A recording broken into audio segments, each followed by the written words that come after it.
this evening. We're going to start tonight by hearing from Councilmember Severing.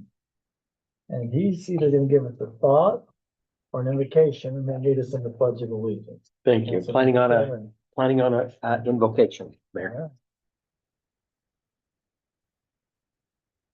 Heavenly Father, this night we're grateful to be able to assemble and thankful for the great privilege that we each have and have had to be able to serve the citizens of North Ogden.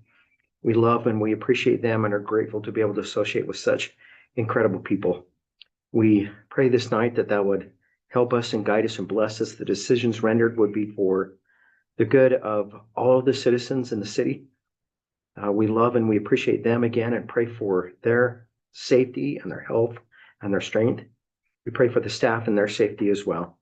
We give thanks for our abundance and we pray again for the attendance of thy spirit, that decisions rendered would be appropriate to thy will, and again for the benefits of the citizens is our prayer in the name of Jesus Christ. Amen. Amen.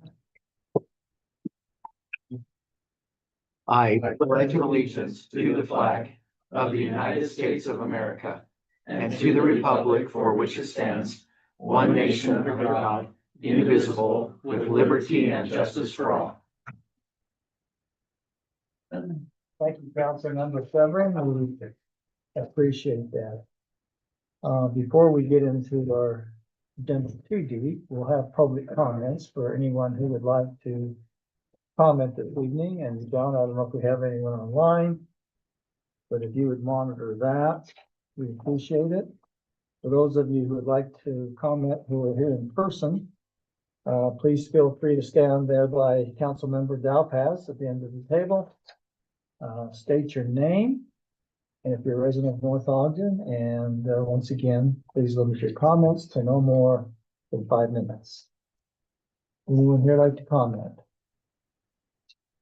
Anyone online with their hand raised? Nope. All right, then we'll move on to item 2 on tonight's agenda. This will be led by Bowen, who's our street supervisor. And he's going to discuss the transportation utility fee that we're going to follow up on and council will vote on next meeting. So Bowen, I think you've got some help here, is that correct? That's correct. Yep, we've got Marcus here with Cruz and Associates, so we prepared a presentation and that.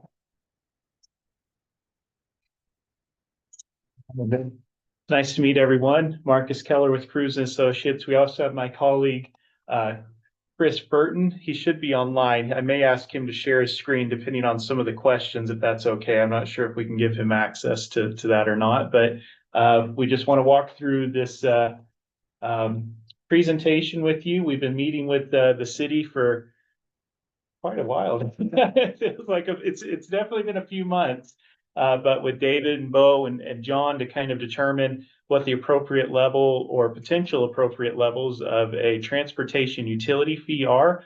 We refer to it as a TUF study. Obviously, these are being implemented across the state. I believe North Ogden City at one point had one, and then is again exploring that option to keep up with their road capital infrastructure and projects. And so this presentation will give you a high level of what we've done.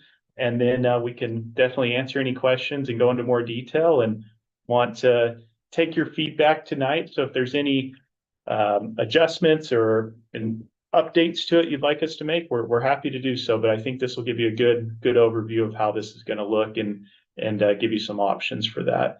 And then, John, is there a clicker? Perfect. Thanks, John. Oh, I just need there you go. Oh, now it should work. Perfect. So when you're looking at the transportation utility fee study or the TUF study, it's really a study that was designed to help levy a utility fee to pay for road or transportation infrastructure. This is a little different. In prior areas across the state, really the only mechanism you had was truth in taxation, so property tax in order to pay for that, which may, not allocate really the true cost of those capital infrastructures to the specific source that's causing it, right? So the more impact on the roads is kind of how this is evaluated through the TUF study. The TUF study also allows you to bill or collect fees on people that may, or businesses that may have historically been tax exempt or not paid property tax. Our study doesn't incorporate that, but that is options that could be explored in the future as well. So it is a way to make, again, the everyone would be eligible to pay into this fee or this TUF. So what we've done, and again, working with Chris Burton and the city, kind of give you a high level overview, is that there was a capital project study done. I'm not sure if David or Bo want to talk more about that. And I hope I'm pronouncing it. iWorks, is that the, okay, iWorks came in and they evaluated all of your roads. So they went through and they said, what's the condition of every road across the city? How, when does it need to be replaced? Can it be replaced? Can it be chip sealed? And so those were done by engineers. I'm not an engineer by any means. So, but what we did is we took that data that basically mapped out all of your roads using those engineering sources to determine, what's going to be the capital need for the city over that period of time. And so this study, it basically said, if you were to replace all of your roads today, what would that cost based off the current state of your roads? And I believe that was estimated to be around $115 million, which is a very large number. We don't anticipate any city has $115 million laying around for roads. So the TUF allows you to start catching up on your roads, on your capital needs, and really to help prevent your roads from dropping below a certain level. Because once it does drop below a certain level of RSL or kind of repair, then it kind of jumps categories from a common chip seal, which is quite a bit cheaper per square foot, to a full replacement, which is much more expensive. So just give you an idea. So we took this study that was done by iWorks, and again, working with staff, we determined, okay, this is a good plan. This is how we evaluate this, the real service life of all the roads. And the current real service life on average of all of your roads is around 7 years. So that's important because what we have to do based off our model and based off what we assume will be the current TUF law that gets adopted this year. Currently, there was a bill run, House Bill 454, that wasn't adopted, but it's what everyone's basing all their studies around because that's what they believe is going to be implemented into law going into next year.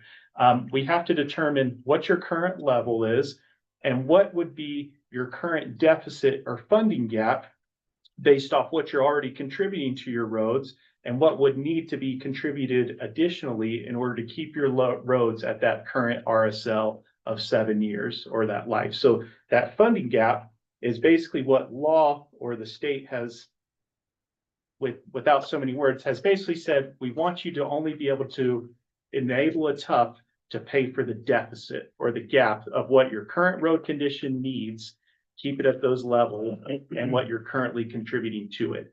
Basically, they don't want you to go in there, do a TUF to offset your property tax bill. Does that make sense? So that's not the point of the TUF or the transportation utility fee.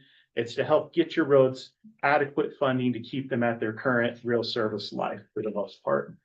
So what we've done is we've run these analysis and this model. Again, a lot of time and effort's gone into that to determine what that funding gap looks like.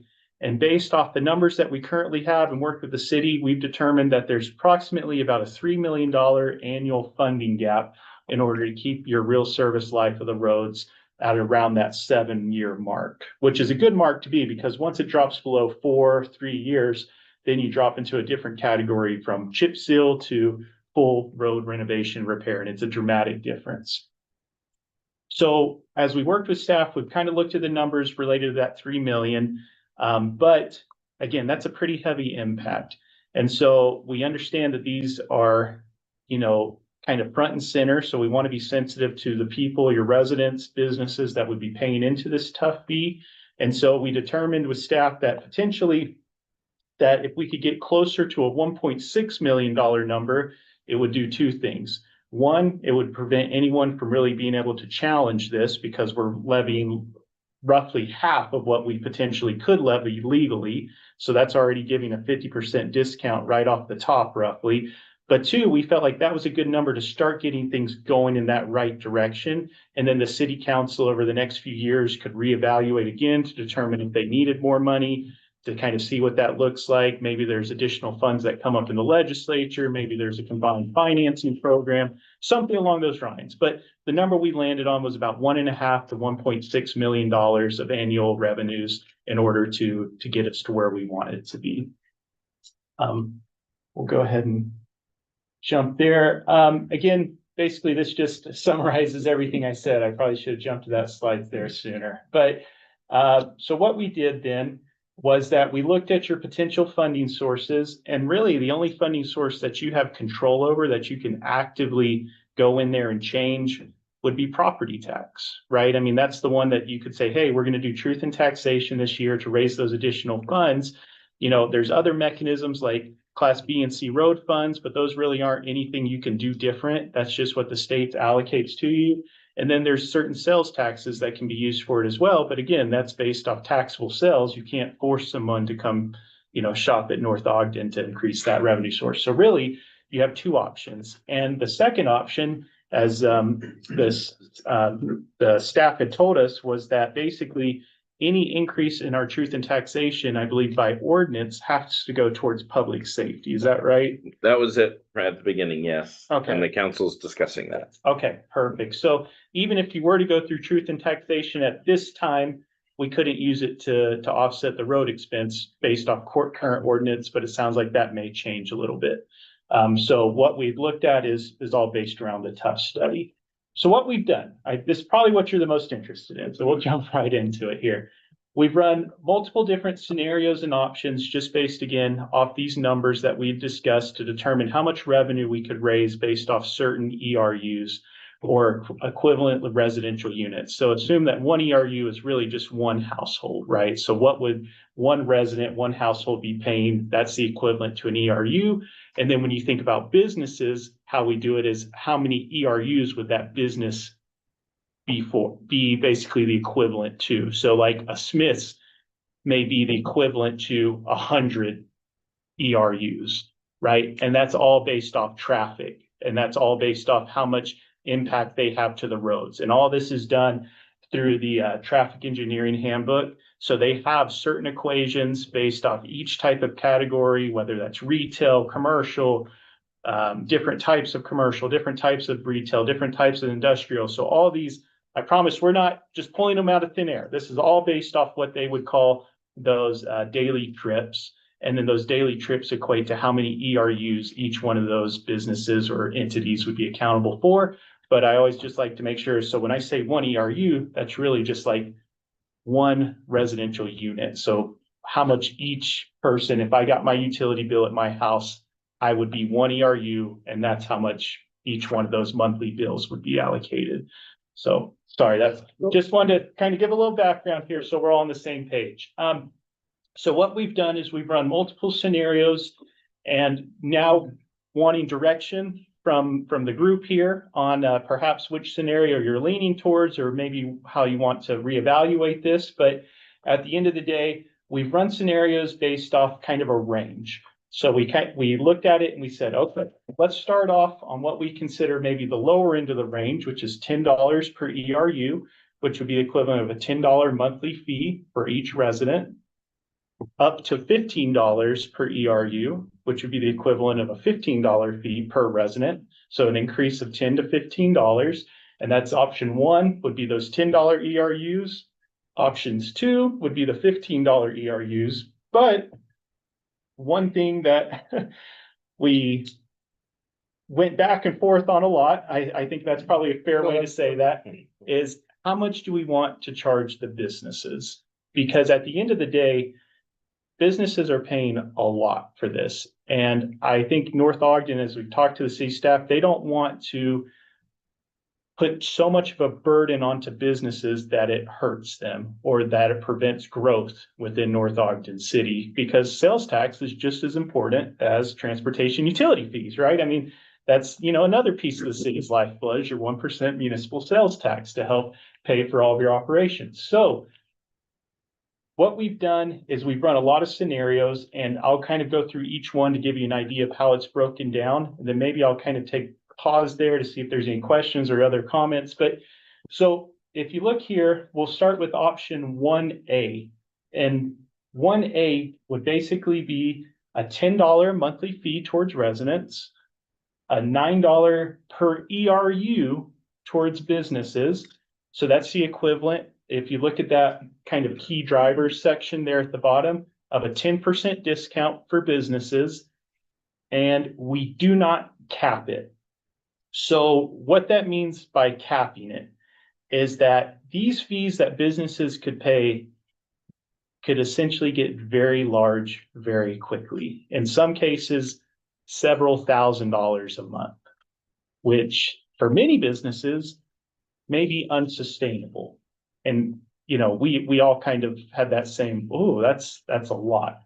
So in these scenarios, the options 1A and 2A, we left them uncapped.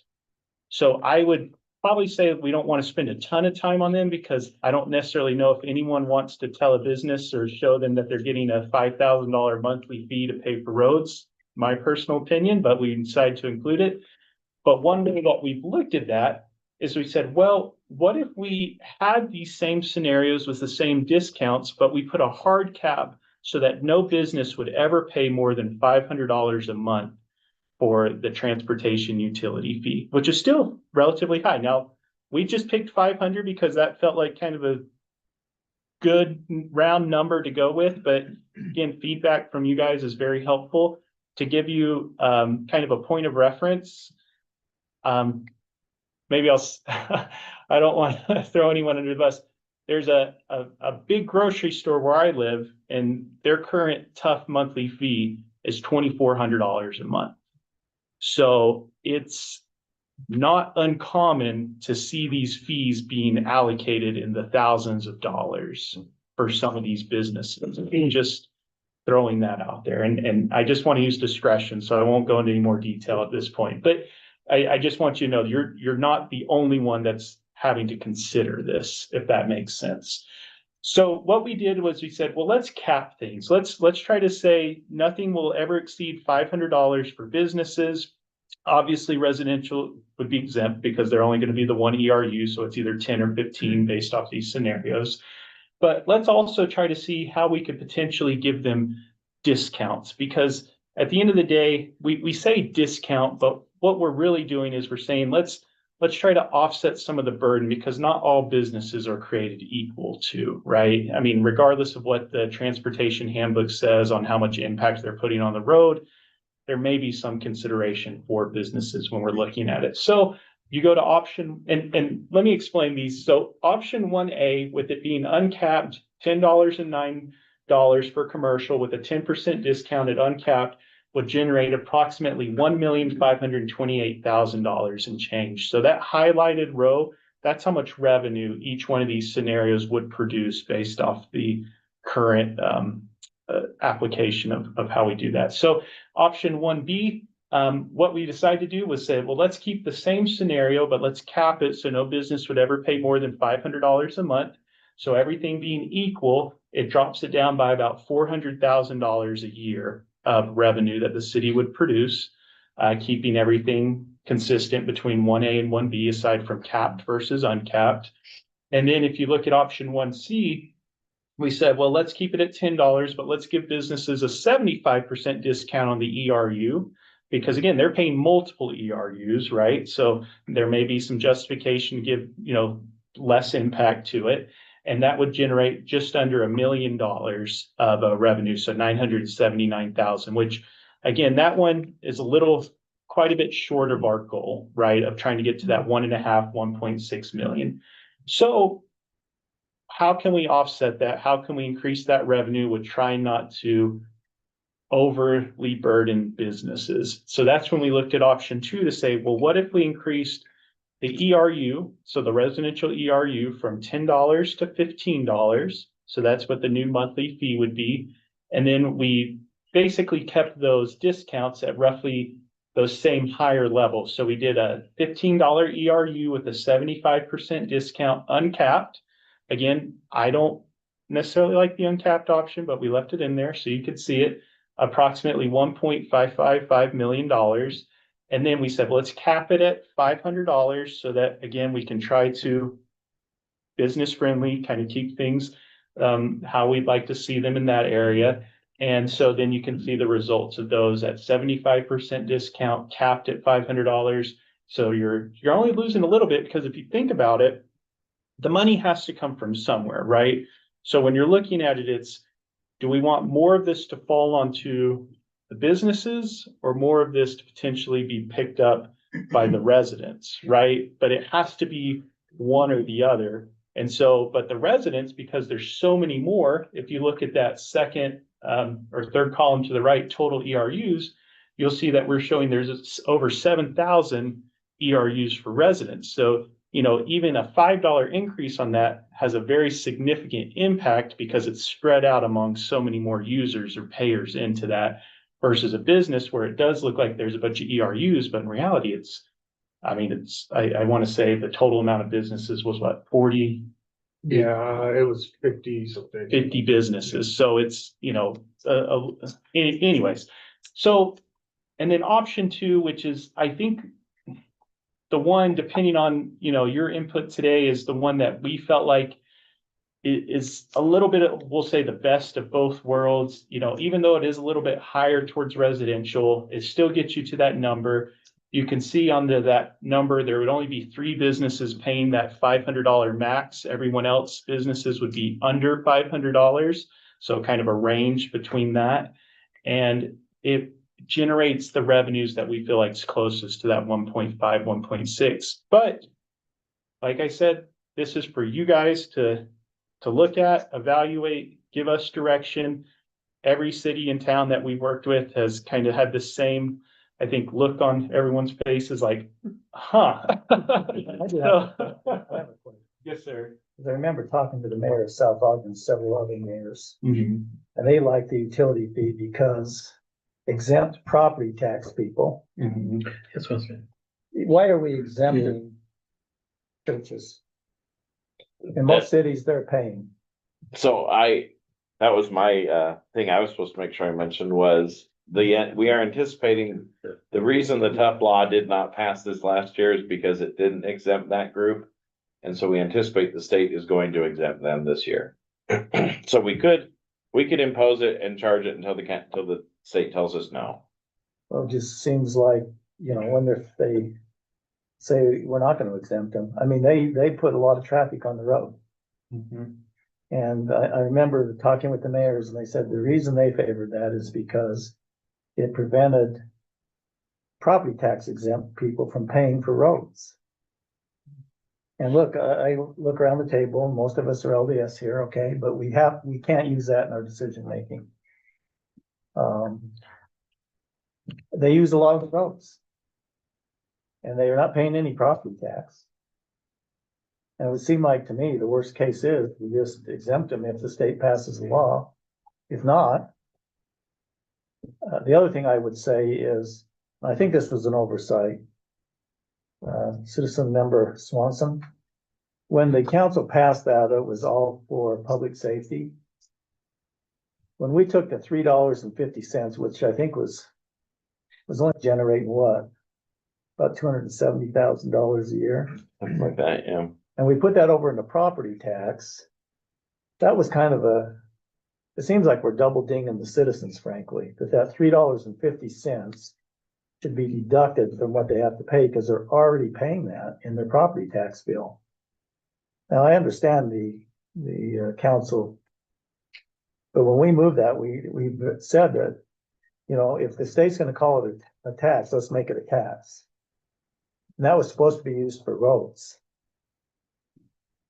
So those are the two questions I have is, should we be exempting institutional owned and putting that burden on the residents? And I believe the $3.50 should be considered in the funds that are being collected for roads. Is that your recollection? I mean, I think it was an oversight when we did it. Yeah. Because the $3.50, we told the citizens Yeah. that we were just gonna reclassify it over to tax and still collect it from them. And we did. So I think that's about $300,000 a year, isn't it? 310,000. And so if that, just to kind of give you an idea of what that would look like, if we included that as a line item there, then that would reduce that maximum to 2.7 million, roughly $300,000 in change, which again, it doesn't mean that you can't do less than that. Obviously, we'd want you to do less than that, but I'm not sure if I guess if my question would be, is that 300,000 currently being used towards roads, or would that be a new revenue source going towards roads that we could basically offset that 1.6 million to 1.3 million? It should be going to roads. It's probably gone into fund balance or But- capital projects, But but you gotta figure out how to take it away cause you need 1.6. You don't need 1.3. He needs, what? if you say that, oh, we already have 300,000, well, where is that coming? Those come from property tax. And so I'm not disagreeing. What I'm saying is that 300,000 is not just something that we can take out of Dave's salary and put over here. It's being used for something, well, I right? understand that, but then the council has to deal with it on a property tax basis, Correct, but yeah, so, because you can't double ding the citizens. correct, but what I'm saying is that you're gonna get it from one way or the other. Yeah, you're gonna take $350,000 from property tax, and you're gonna assign it to roads. And then you're gonna raise property tax by 3.5%. Maybe. According to the latest thing I saw from Peter, we got money coming out our ears. Okay, So I'm just saying, I just don't think it's fair that we burden the. not disagreeing with you. I'm just saying that it's And easy I to understand your say. thing, but Okay, once again, that's the commitment we made to the citizens. yes. And frankly, there's probably some money in fund balance that should be used for roads. Because it's been collected for how long? 5 years? Will we Through get property into legal taxes? trouble if they do change the churches You mid-year? just Stop. We just take it out. Yeah, You just take it out. and then. And it's not just churches, so it'd be city, we would charge ourselves a little bit, because we have 24 buildings and parks and things, and then schools, churches. And then the other is, like the Questar utility building that's up here and things like that. It just seems unfair that Weaver County schools are paying that in other cities and they're not paying it in ours. It just doesn't sound right. And the church is paying it in a lot of other cities and not in ours.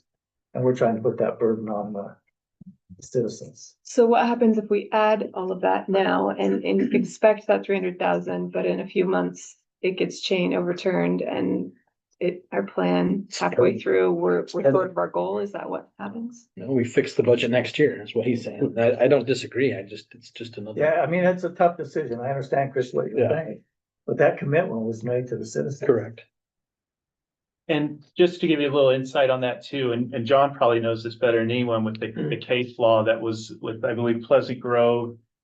So they were sued because of their transportation utility fee, but the judges, the courts actually said, nope, you can use roads as a utility fee, like we'll do that.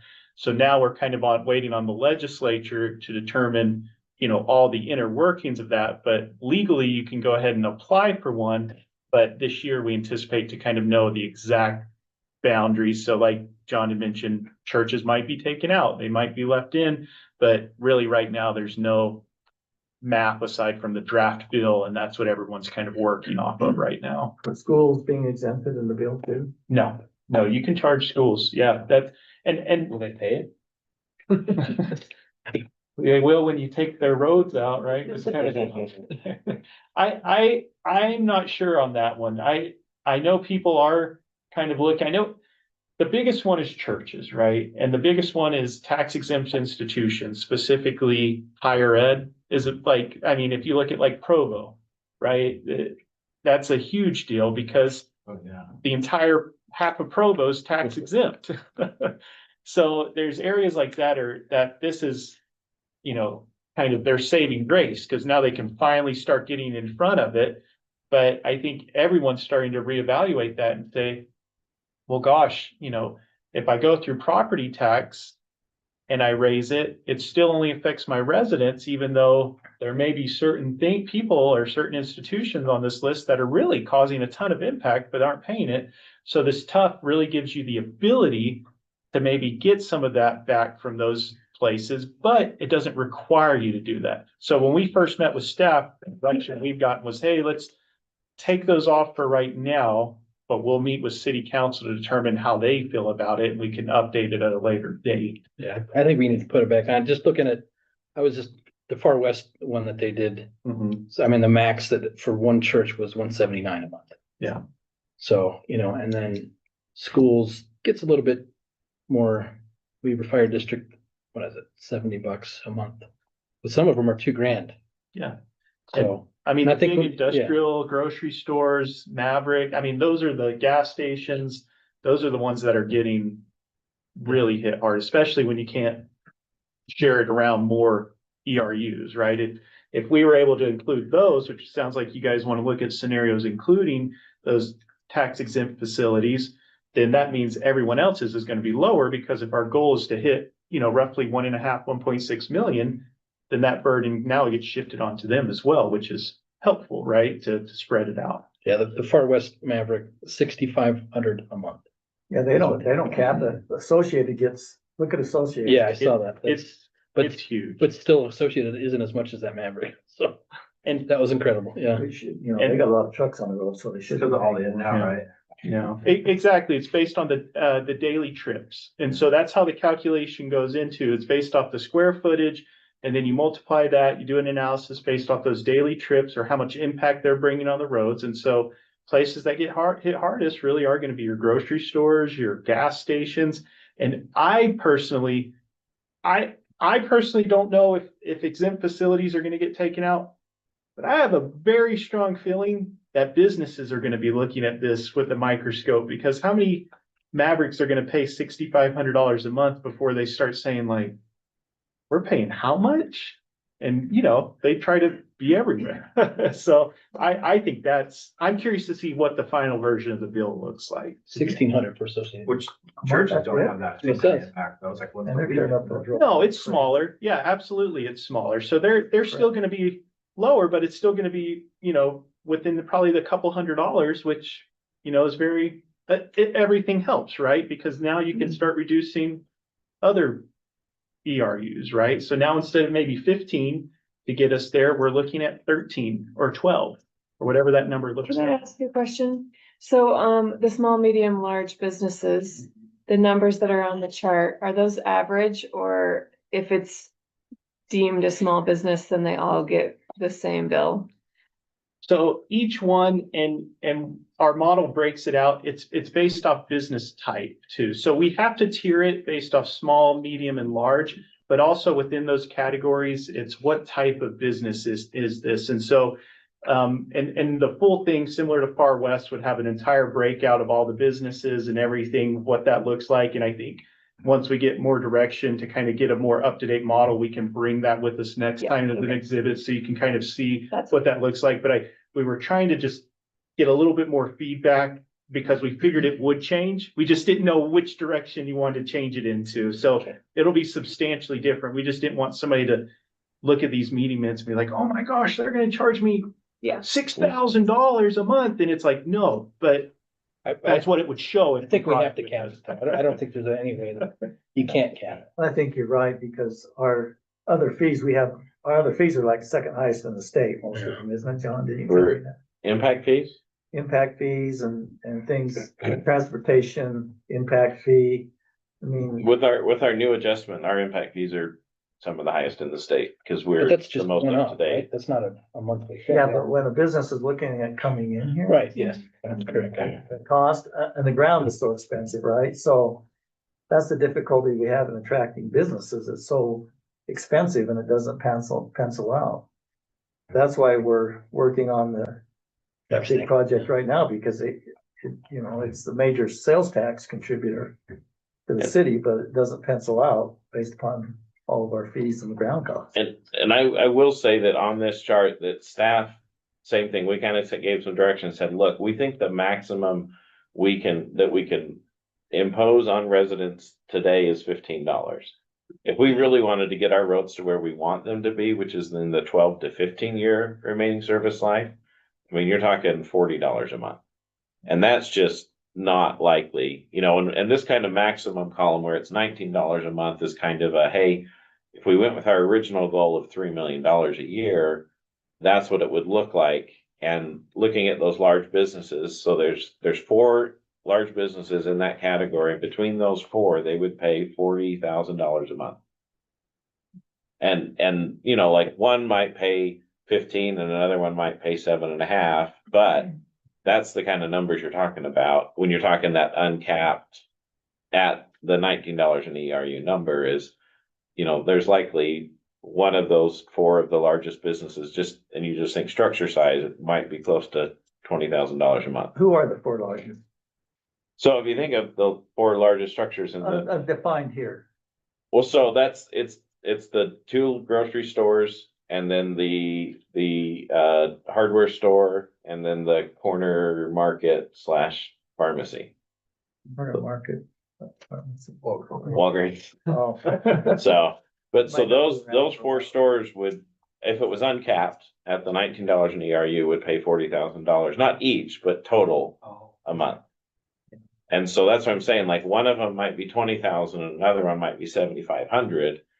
But altogether there, I mean, you know, $20,000, I think most any store is likely gonna balk at that. So what's a McDonald's? What is McDonald's in? They fall under high traffic. So And When you look in those options, option 1, you can see where it says 25.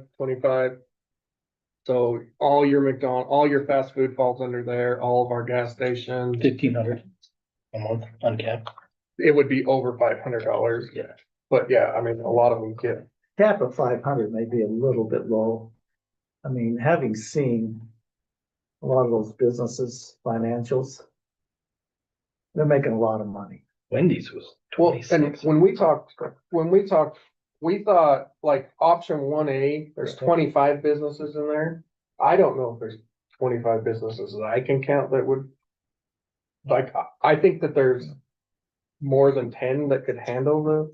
I think you cap it at different, I think Christina mentioned this, but you could cap it at these different levels because, you know, McDonald's, I mean, what if it was Chick-fil-A? And I would say, just when you're thinking about the cap, and that's why we kind of just did an umbrella of 500, is I think that's potentially where you could run into some issues, is, you know, if it looks like tiered system to pick out certain benefits to benefit a certain business, even though they may be very similar to another. Does that make sense? Like, so I don't have an issue if you said, hey, we're gonna cap all fast food, right? Drive-through fast food, which is one of the categories that we have. Great. Let us know the cap, we'll cap it all, but you can't say, well, we're gonna cap these 4, but not this one. Like, does that make sense? Like, so that's why we kind of said, let's just leave it at 500. But if you went through and said, well, we're gonna do large businesses at 500, medium businesses at 400, and small businesses at 300, great, that's fine. Like, we've got one for each tiered system, but the more, I guess, detailed or more micro you go with that, the more you might just open yourself up for scrutiny because someone may feel like they're getting unfairly billed. Sounds like the exact philosophy on why we ought to be charging institutions. I mean, I think if the legislature exempts them, they're gonna get sued. Because the whole purpose of that is for road usage. Yeah. And I think, you know, the legislature would get sued if they exempt them. Because it's the exact thing you just said, they're picking and choosing. Yeah. Because everybody's using the roads. Well, and if I'm a business and I understood this and I'm looking at this and I'm saying, okay, you're telling me you need 1.5, $1.6 million, but you're exempting all the people that would have been exempt anyways. Just do truth in taxation and make it fair. That's what you've always done. Like, that's what I would be pushing back on if I was a business. Just say, then do it that way, because then it's, you know, we're used to that, right? Versus this monthly fee, right? That maybe disproportionately affects us. But then if you add the institutions back in, it gives you a little bit more cover. Say, no, we're doing it this way because they would not be affected by truth in taxation. Marcus? Yes, sir. So just out of curiosity, we've worked so hard over the last 8 years to try to get our, get businesses into North Ogden, right? So have you seen, is there any, indication that, ERUs have driven businesses out of cities? This is so new because I would probably say 2/3 of cities currently don't have a tough right now. Maybe that's They don't have, Change- they don't have a tough. transportation utility fee right now. Everyone's kind of moving in that direction to have the tough, but so I think eventually, similar to impact fees, similar to property taxes, that's gonna be another line item that they look at, especially like a big business that's saying, well, hey, I could go to North Ogden or Pleasant View or Far West or this. Far West is gonna charge me $6,500 a month. Right. And you guys are capped at 500, like that would have go into my decision making as a business Absolutely. owner, especially if it's the smaller the business, the more impactful it is. Well, part of me, Afford to build it first, right? Yeah, exactly. part of me feels, this is just kind of my exploration, but part of me would almost feel like I would almost recommend a $15, because if we started to lose businesses and we start losing sales tax, we lose some of the benefit of having local businesses. Mhm. So there's a part of me that's kind of almost leaning toward like a $15, as much as I would prefer not to do that. Well, what would it go to if the institutions pay? And so that's what we'll work on the next iteration, because I think that the three things that I've kind of identified from this conversation is, one, let's include tax exempt institutions. And we already have all the models set up, so we just can drop in the ERUs and everything else to see how that disperses it. Two, it sounds like we're leaning maybe more towards 15 to 10, but maybe that'll be driven more based off getting to our goal versus, the actual number, right? So if we can get to that 1.5, 1.6 at $12, then great, let's do $12, right? So I would say let the ERU be driven by getting to the dollar amount. But the third thing, and this would be just helpful for us so that we can give you the most accurate version of this, is if the city plans to transfer, to update their ordinance and transfer 300,000 from current general funds to this and wants that to offset that 1.6, that would make a material difference, at least in our analysis, to understand, okay, so now is our goal 1.6 or is it 1.3, right? As we're trying to get to that magic number there to drive the ERUs. And so I think that's probably something that would help us to kind of understand it or to know. I mean, we could obviously run this with both, right? We could have the 1.6 model and the 1.3 model and kind of have you guys decide at a later date. So I don't want you to feel like I'm trying to put your feet to the fire, but just for us, that's helpful to kind of understand that variable as well. And I wouldn't make the assumption that the council wants to include it. You should ask them. Mhm. I'm just saying, to me, Mhm. it makes sense because it just seems so unfair to exempt people who are using the roads. But you ought to ask the council. I mean, So, Carl. count me in on institutions getting charged. And also, I just wanted to point out a big part of my thought process when we were trying to decide between property tax increase versus the tough was we were talking about the ability to create a program that allows lower income citizens a discount. And has that been looked at or factored in at all yet? Because I think that would be a huge component to this. That I don't know exactly how you do it, but if you're under the poverty level or if you're whatever percentage, you get this price. Has that been looked at? Can Chris talk? Is he able to Yes. to unmute? Chris, Yeah, I can you hear talk. me? Yep. Sorry. You can talk. Sorry.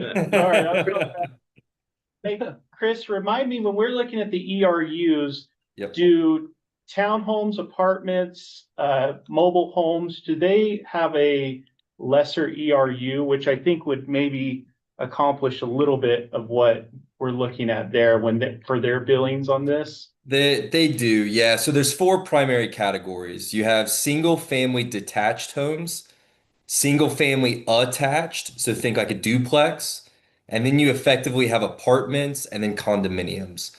And each of those is slightly less than a single family detached house, which is one ERU. So So I'm not there's sure if that nothing that makes takes into you- account income specifically, but there is some that takes into account the type of home it is. Okay. Yeah. Yeah, that's good to know that it's somehow factored in, but I think about a senior citizen. Most senior citizens don't live in a townhome or a duplex. They live in their single family home that they raise their family in. Mhm. And so they're sitting on a house that's worth a lot more than they ever expected it to be worth. And so their property taxes, all their fees and taxes are going up pretty quickly. And so I can think of people that are in a situation where they're retired and maybe their only income is Social Security. And that, so I think of someone in that situation, it doesn't matter if you live in a townhome or a duplex or a single family home, but there's gonna be plenty of people in single family homes that struggle just as much because they've lived in that house since the 50s and are now paying, the house they bought for $12,000 in the 50s now costs $500,000. And so, I don't know, I don't feel like that explanation covered, like, And I'm not covers trying to it. say it did, I'm just saying Yeah. that's the only Yeah. way it's currently being Yeah, subsidized yeah, right now. it sounds like it's being factored in slightly, Slightly but based probably off not to the type. amount that maybe it should be, because I don't know, it just doesn't seem. And Yeah. so from our standpoint, from what we asked them to do, didn't take that into effect. But when you asked us to do it, we've reached out to Weber County to see, like, because they do there is discounts and those Uh-huh. kind of things, and if we can get those lists from the county to see if we can take that list and just put it right into our program to figure out how we're gonna discount those kind of things. So Marcus didn't get pulled into that Yeah. whole thing, but Yeah, so if you could Yeah. work with them and get it somehow factored in, well, I don't want to speak for the council, but I feel like that was a bit of the conversation No, when that we were was- talking about it. Exactly, and I think, I mean, if we just need to make a percentage, and I don't know how you do that, but at least you could ask, how many houses apply for the property tax exemption, or not exemption, but discount. discount, yeah. Yeah, then you could And get a do- percentage. Do we at have least. any indication on, I feel like the surrounding cities are probably similar type of roads or worse? Like, where do we fall on, maybe this is a Bowen question, I don't know. Where do we fall on the state of our roads versus our neighbors? Just to get an indication. Pleasant View is charging $7, just like that. So as far as condition goes, we haven't specifically measured against them. The only thing I will say is if you drive the neighboring communities and leave the main roads, so leave Pleasant View Drive, leave the UDOT roads, Washington, Harrison, stuff like that, their roads are in a lot of ways, at least the ones I've seen, as bad as some of our worst roads. But I haven't driven all their roads, if that makes sense. But like you get on Monroe and Ogden, granted, I think they just redid it, but it was worse than any road in North Ogden that I've been on.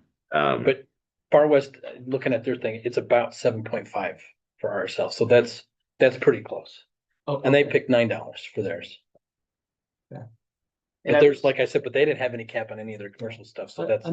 Another thing that's kind of, I mean, without naming names, there was a local small business that on Facebook was putting out a plea for business. They said, we're struggling, we need people to stop by. And the thing that I think about is, okay, if they are paying any amount towards this, then maybe they don't survive. If they pay $100 or $200 a month or whatever that amount is, it feels like it could eventually be the difference between them going out of business or not. So I don't think there's a lot of businesses that are that dire of a situation, but I think there are some that this could really have a big impact on them. So that makes me really nervous. I have a question kind of similar to this. So if you used one of the 3.75 per ERU, then, and your estimate of Smiths being only 100 ERUs, I don't know how accurate that is, but that's only $375. That's nowhere near the cap of And 500. Sorry, that was. It was kind of- just a, Okay, just so to- they have way- does anyone know about how much our biggest ones are? I want to say Smith's, depending on the option, was Yeah. between, they were hitting the cap. Oh, Chris, go ahead. Yeah, let me. So for ERUs, they're 1,350. So you That's not what take I'm that and multiply So it that's by how what, many But ERUs? Then you just multiply that depending on the Yeah. discount. So 1,350 times 375 or times $1.50, depending on the option. Right. And That's that's how right. much they're. Okay. So that's Yeah, how much thanks, their Marcus. monthly fee would be. Yep. Okay, sorry. No, you're good. Sorry. And so, yeah, just so roughly, depending on the scenario, $5,000 to $1,100 if it was uncapped, depending on, which ERU number we're using. 11,000. I'm sorry, 11,000. So I guess where I'm getting at here is that what if we do put the cap on at 500 and Smiths would be paying $4.99, and then, our Fizz or our coffee shops that are high traffic are paying $4.50 next to the Smiths $4.99. Do you see what I'm saying? So it's kind of like Similar. bringing everything down, even though there are the ones that could potentially actually pay for that, and they are paying for it in other areas, but, and that's, and I think that's what I was trying to allude to a little bit earlier is I agree with you. I think you're actually making a good point because they're getting a $10,000 discount, whereas Fizz may be getting a $50 discount, right? I mean, that seems a little disproportionate in some ways, but at the same time too, it's like, if you design it too detailed Yeah, to right. really not attack, but really make one or two businesses pay. You get what I'm saying? It has to be done in a way, at least the way I feel comfortable with it. You guys can tell me whatever you want, but John may have some agreements on the legal side there that it's defensible. So that if Smiths came in and Fizz came in, you could say, you're both capped, or this is the way we've capped it based off this discretionary thing or this category or this tiered system, It's whatever. kind of hard to administer eventually because a small business can eventually grow to a medium-sized business but everything could always fluctuate. Is it that complicated or not? Well, it's not. Footage comes into factor, Yeah. so, I mean, when you're looking at the building itself, I mean, if Fizz moved into a massive building, well, then it would be easy to administer that to a medium-sized business instead of. yeah, the one thing I'd like to add as well is right now, they're all taxed the same dollar per ERU, whether they're small, medium, or large.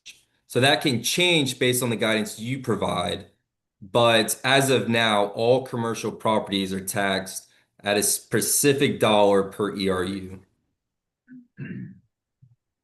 If that makes But we sense. can, right? Yeah, we could change it. Because other cities have done that now. We don't know what the legislature will do. Yeah. But Councilmember Watson has a very good point. Because I can tell you, and you know how much Associated Blood's close to me, they can afford to pay it more than $500. Smiths can afford to pay more than $500. His cannot afford to pay more than $500. So I'm just wondering if you at least have one or two tiers for the major large businesses or something like that. You don't have 20 tiers, but it seems like to me, it's a usage-based fee. They have huge usage. And the second thing is their ability to pay. And I still don't understand how the legislature can challenge that when they have basically no basis to exclude religious organizations. So could we set up kind of like a graduated? That's kind of what I think Chris is saying, in my discussion with Far West, that's kind of what they've done, but theirs is pretty massive. It's not graduated, actually, it's 9, and that's it. And you're required to have a tiered 9 different system. ones? Yeah, so No, $9. $9 per ERU, and they just. No discount. No cap. I hate to say this, but in my mind, and I'm certainly not, I mean, I totally agree that we need to do something like this, but most businesses are probably just gonna pass that expense on to the customers anyway, so let's be honest. They're paying it, and it goes right back to the citizens who are both paying the transfer utility fee and the increase. But the thing that we keep talking about around is the fact that most of the roads that these major businesses are on we don't have to worry about. I think that's one thing we need to at least discuss. well, right? And that's kind of, coming to the mall. what's that? All our citizens are driving on the roads to get to these businesses. From our city, yeah, I mean, I guess, And that's one area that we've tried because it's kind of a little bit of a rabbit hole Yeah. to say we're gonna do it by location because you're on state roads, you're on this one. It's really just based off the impacts, Yeah. right? It's, you know, You have we to don't know draw which in road they're coming from, but we do know that this is what the handbook, the engineering book tells us your impact is this type business based off this type square footage brings to this area, whether that's a main road, side road, state road. and I really like when we put the discount for businesses, I think that we are thinking about that a little bit, that yeah. they that's what- are getting a discount on their ERU because a lot of them are on Washington, a lot of them are on 2700. So I think that there's some justification, at least from our end, that says, hey, we are acknowledging that, and that's why we are giving a discount to the ERU itself. By doing this, because you know, most of our businesses are on Washington, they are on 2700, those are state roads, that we don't have to maintain. And so, you know, when we talked about the discount, that was the part I really liked, is that I thought we felt like we could justify giving those guys discounts because of that factor.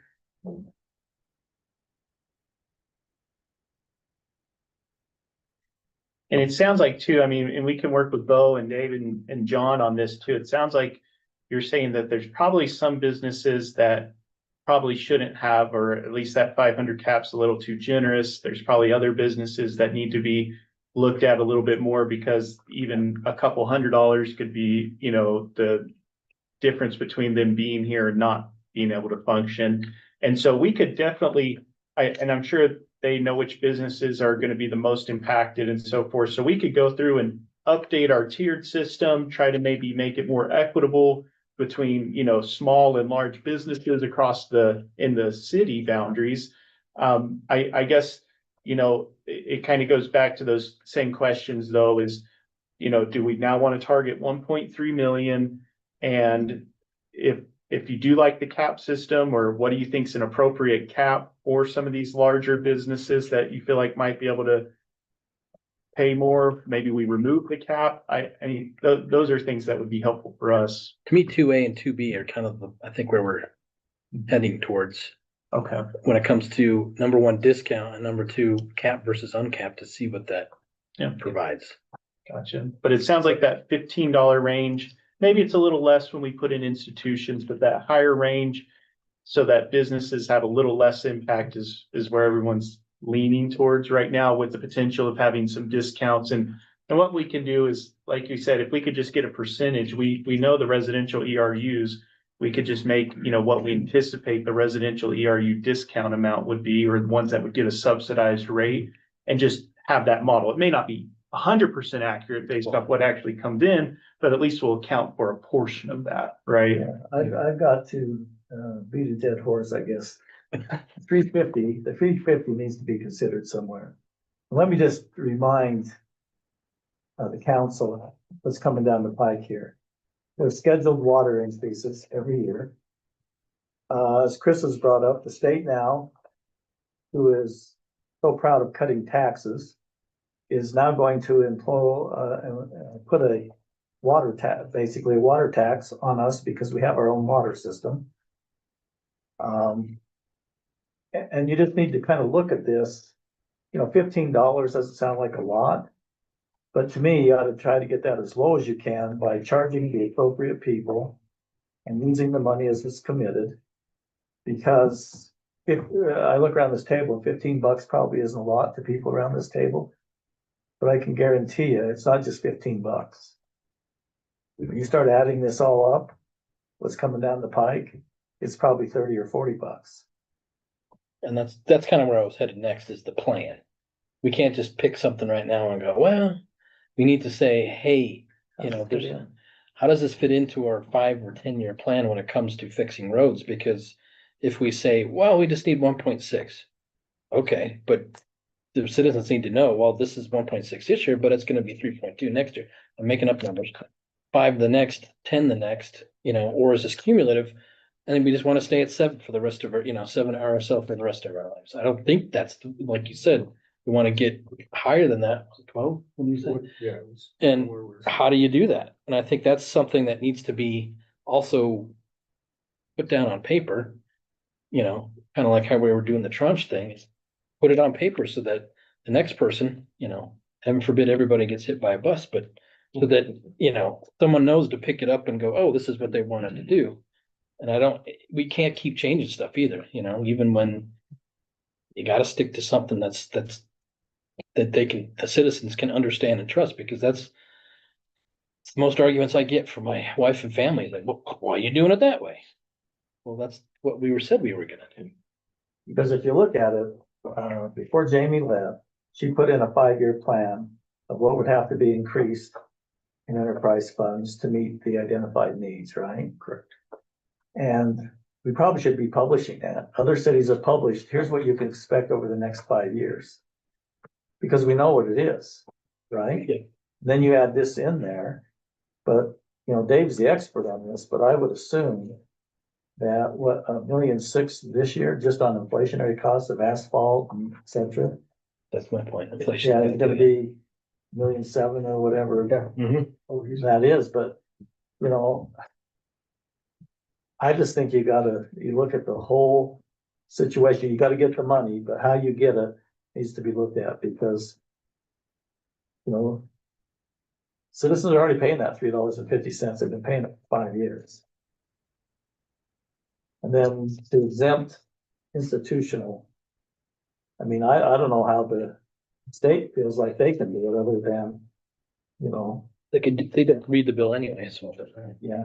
Sorry, it's a different story. I will add one comment, though, that I think is helpful as you talk, as this continues to evolve a little bit, just from a city council elected position, is any money that is generated by the TUF has to be used for the roads or transportation eligible. So that's one thing that a lot of people get worried about with truth and taxation. They kind of see it as kind of a black hole, right? Oh, I don't know where it's going to, you can use it for whatever. These are specifically allocated and have to be used per at least the bill's law that we anticipate is going to happen for roads and eligible type projects related to that. So it's, I think as a resident, that's always helpful for me, because it's, hey, now I know at least it's got to go towards roads. You can't be like, oh, now I'm going to use it towards the pool or whatever that is. So that's always been helpful for me. Can I ask one other question? Maybe I missed this earlier, but the 1.6 million that this is revenue is gonna be, is that the entire project for us, or we're pulling from property tax as well? But we get that BNC road fund Right. and some other sources. So with 1.6, we should be in the $2 to $2.5 million And of that's not spend every year. From property tax. at all? Correct. And that 1.6 is just to make up that gap to stay at the quality of roads and stuff that we're at right now. Right. Or at least a portion of the gap, right? Yeah. And the nice thing is too, regardless if you move forward to this, that the way that people, again, need to understand it too, is that if you let your roads deteriorate to a certain point, the price of fixing it, it's not like goes up by 20%. It's like doubles, triples. And so doing this type stuff to get ahead of your roads actually saves your residents money long-term, because now you're doing road maintenance versus road rebuilds, which is a much more expensive type project. And so that's what this money would be used for, is to, obviously there are roads that need the rebuild now, but once you do it, then that cycle and having the money available to do the chip seal and regular maintenance helps you avoid those expensive capital projects long-term.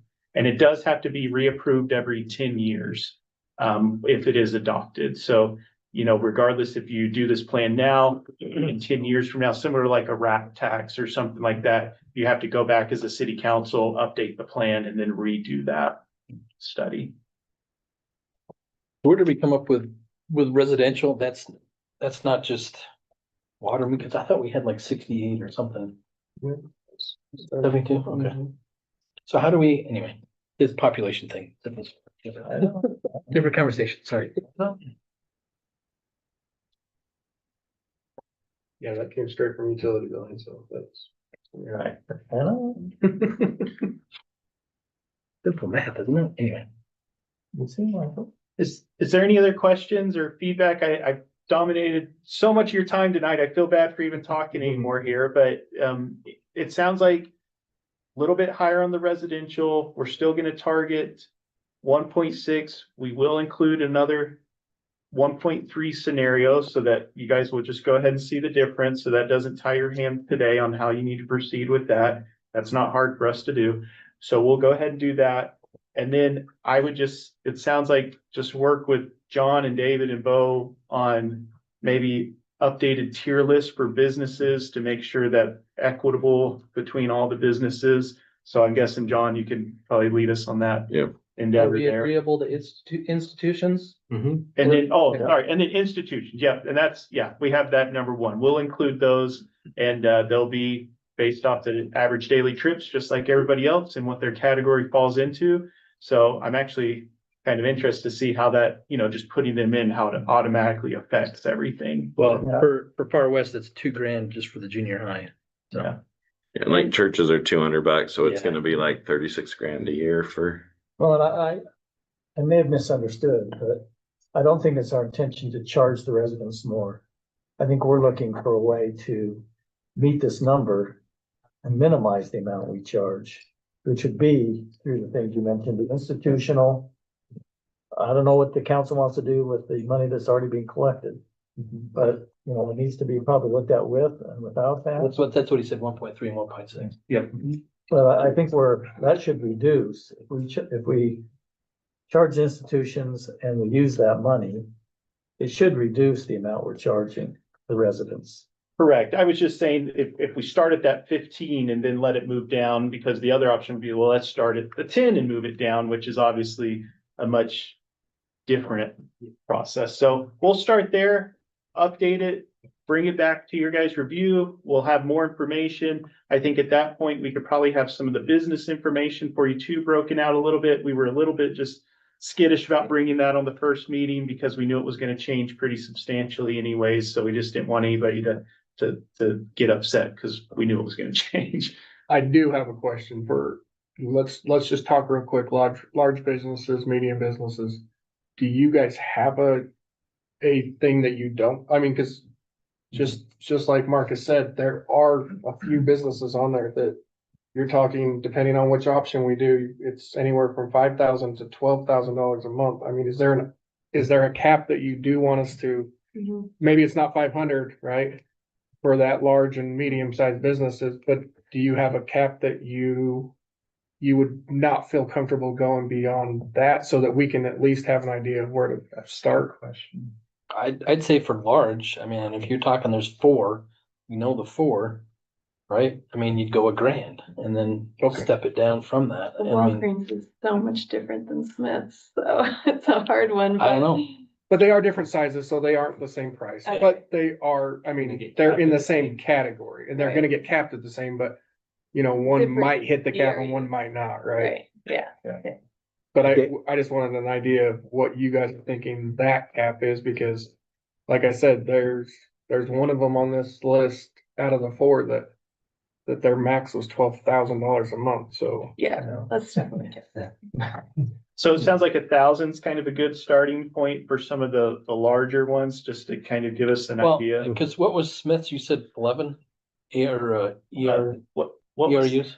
1,100 ERUs. 1100. So if you do 1,100 times 375, take 75% off of that, you're about close to 1,000 anyways, aren't you? Well, the 375 is already with the 75. Oh, that is the discount. discount. Yeah, because that, Okay, We so that, started at 15. so that'd be close to $4,000. Yeah. okay. So where did we put, sorry, I just thought of something with high traffic, for example, where is that, I mean, like some of the national, the Arby's, the McDonald's and that, they should be able to accommodate a lot more than. Yes, You you're at can't 20%. pick or choose. But that's Huh? exactly what But Marcus you is can't pick or saying, choose. is you've got a McDonald's and a Fizz that are both in that. Yeah, that's And so, Oh, is it gonna be based on is the tier gonna be just based on an income? Sales? So it's usually based off category, right? So Really? like it's drive-through square footage, right? So then you say, how many square foot is this building? What's the type of building? And then you multiply that basically together to determine how many ERUs this building, based off the square footage and its type, would be the equivalent to. So you have to treat those. My- Go I ahead. was say, in my opinion, I'd only have two tiers. Large business, medium business, and then everything else. Once you start getting multiple tiers, you then open it gets. You get in trouble. And I have noticed, just food for thought, more people seem to be putting the burden onto business. For instance, the city I live in is $4 a month for residential, but I know businesses that are paying thousands of dollars a month. And that seems to be the trend right now, is keep residential lower, put that burden on businesses. But I think a lot of those cities that are currently doing that, especially just right in the middle of the Wasatch Front, they haven't felt repercussions because it's so scarce, right? Their land is so scarce. They have a lot of tenants ready to go.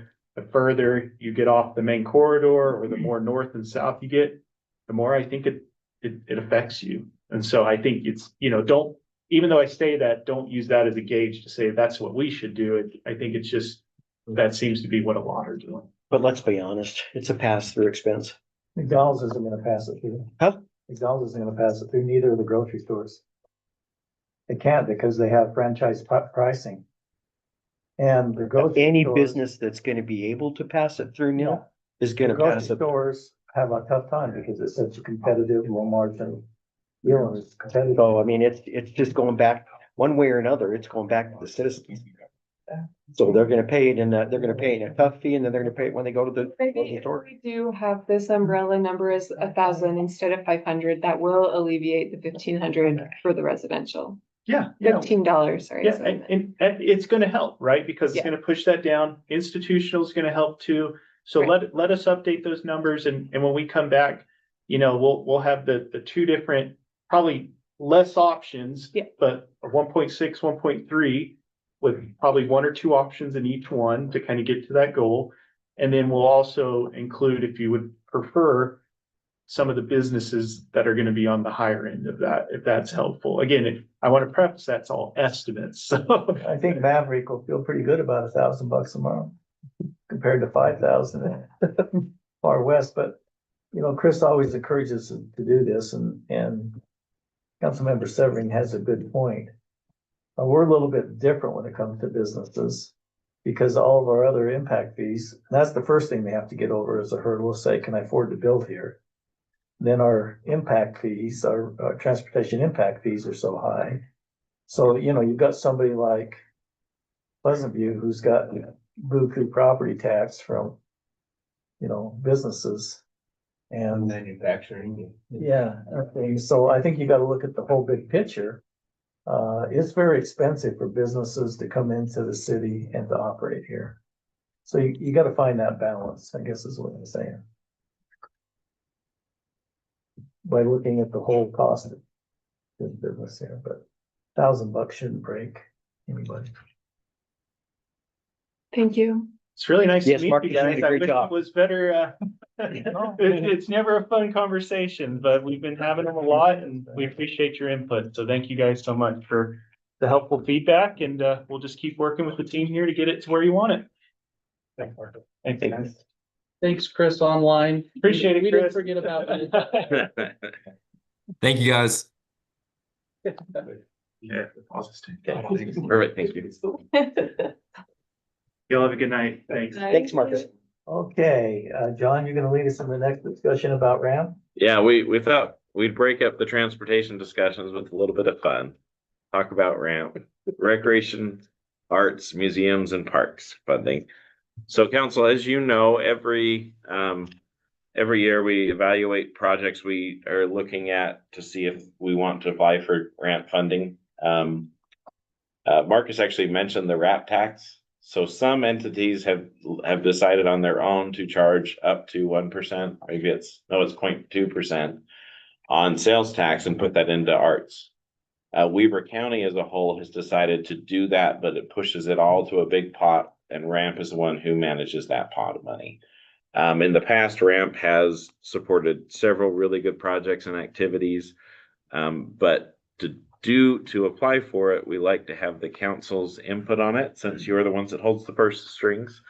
And we apply for that in January, so we need an idea of direction on what types of projects or activities you would like us to be coming to you with in January for a final thumbs up, thumbs down. We want to move forward with those ideas. In my staff report, I mentioned 3, which is like, I just put one as like a general park amenities improvement package. This is not a replacement. RAMP doesn't replace things. RAMP will help upgrade things to a new experience, new sorts of activities. So one thought was to start doing some upgrades at Barker Park, for example, on the southern portion that's already completed in the Bowery, and like take the existing playground and turn it into more of an all abilities type and larger experience. There was some conversations about Councilman Pulver sent out about, could we do a bike rack program and do bike racks at all parks and city facilities, as opposed to doing them onesie twosie over the next couple of years. That was another thought. And those are kind of the type of things that are going to fall in that park amenities improvement packaging. Another direction that we haven't typically gone in the past was the cultural arts programming support. That would be, the thought was, we used to have a, was it the Arts League? What was the group? Guild. No, the other one. There was one it was a citizen-led group, and they would do like an art show every year. Oh. Anyways, but to maybe work towards cultural programming, plays, art, things like that. So that was a thought. And then the third kind of category was the city celebrations. Hooper, for example, typically gets a RAMP grant to help pay for Tomato Days. And so South Ogden does for their, what do they call it? Gangster Days, or I'm just.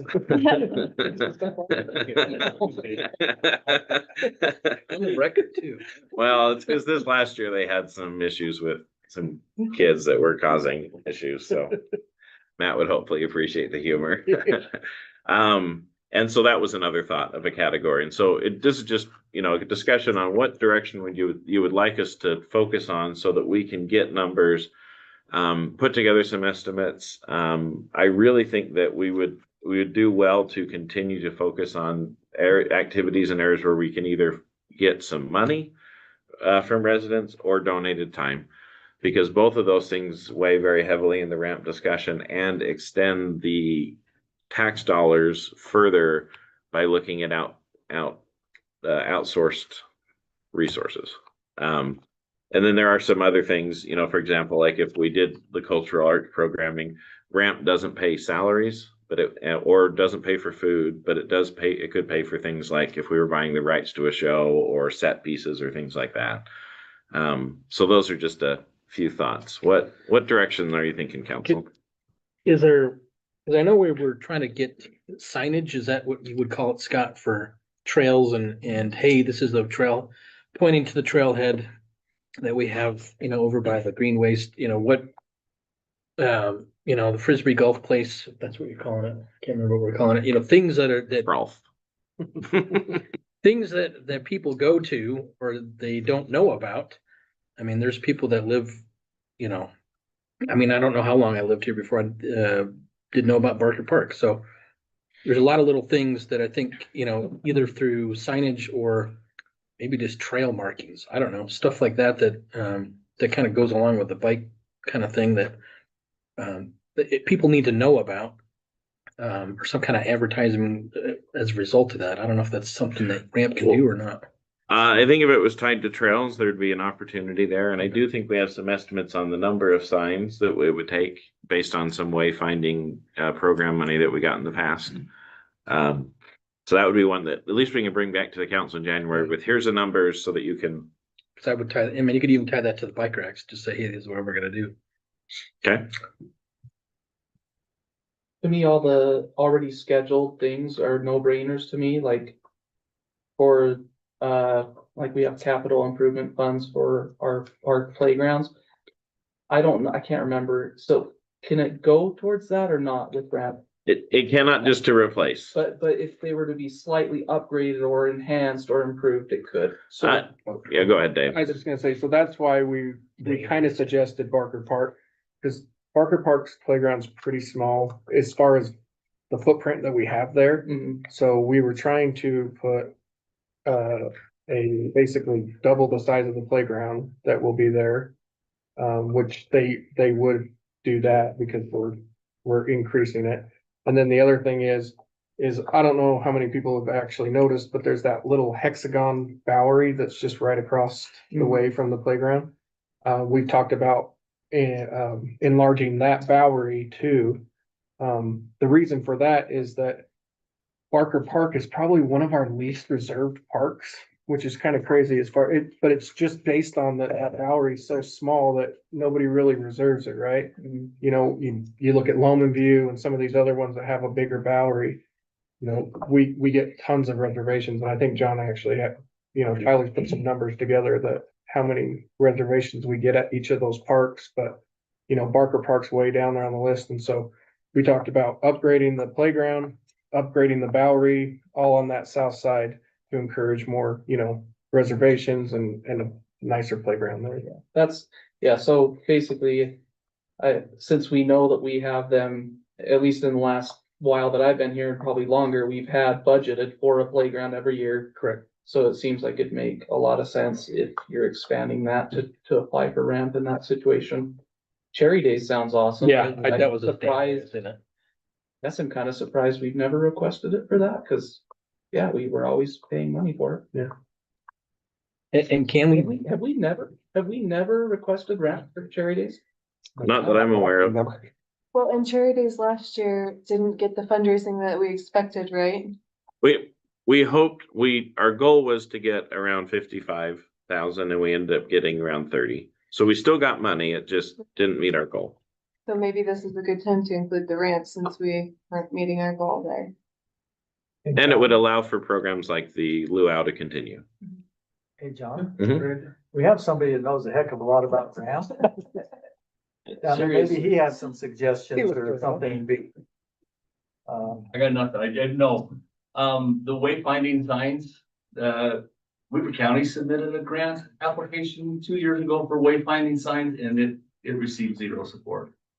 That was something that was decided it was more of a transportation issue than a recreation issue. Appreciate that. And so that would be a waste of ink, I think. What about playgrounds? Playground, we have replaced playgrounds. Far West Elementary received a new playground last year with the ramp. The North Ogden, what's the elementary down there? Green Acre? Green Acres is trying. Green to Acre get will their be applying replaced. for, yeah. So just remember all your applications. One major. 3 in one major, 3 ramp and 3 parks and rec and 3 parks and museums. So what about the museum over there? Yeah, that's me. For programming, The, North Ogden Museum. there would certainly probably. They seem to have, Any needs. help?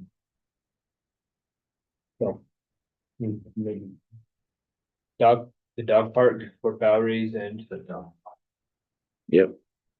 And Jared. Ramp funded the dog park, helped fund the dog park in Roy 3 years ago, 4 years ago. Yeah, they asked them, the citizens wanted to help raise funds, so. Yeah. Match.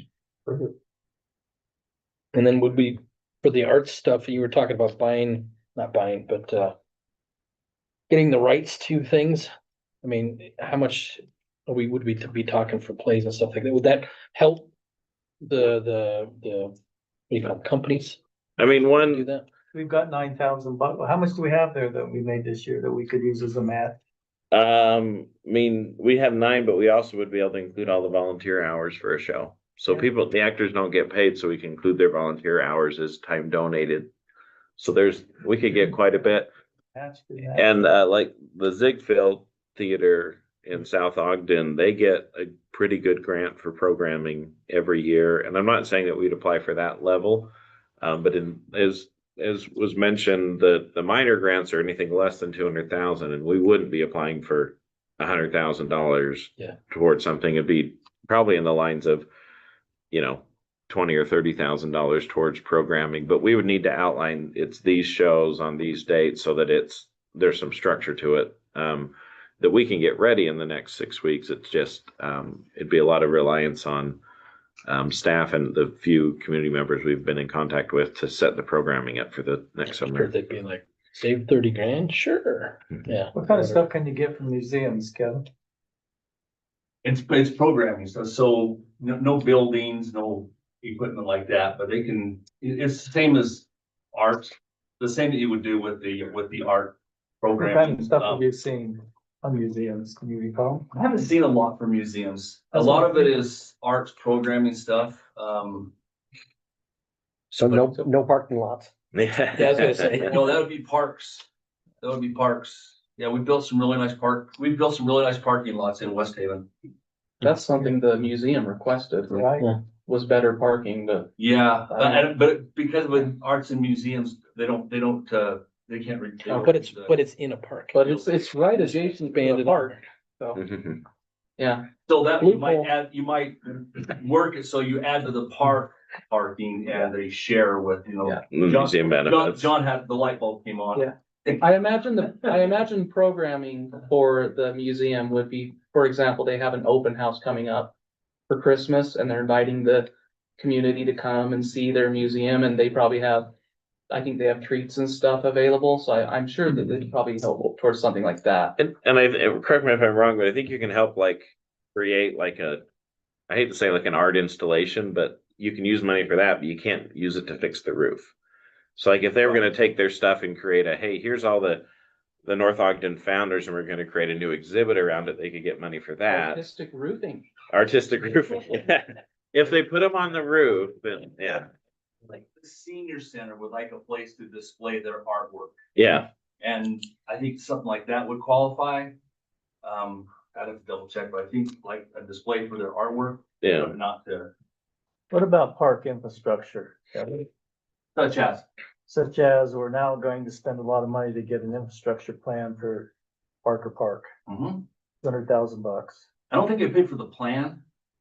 But once you start putting in, stuff in, yeah, parking lot. We, 2-3 years ago, we had a bunch of applications from West Haven City. They had applied for some parking lot and they had applied for some park features. And all of their park features were denied, but their parking lot was approved. It was really weird the way the scoring worked.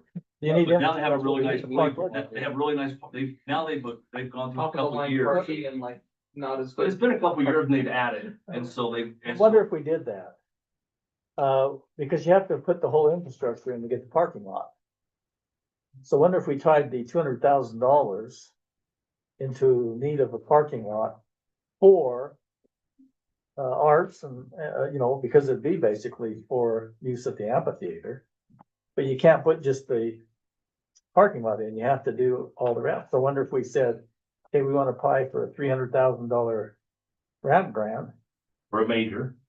for a major to do the infrastructure for a parking lot and include the parking lot. Any hope? I think there is.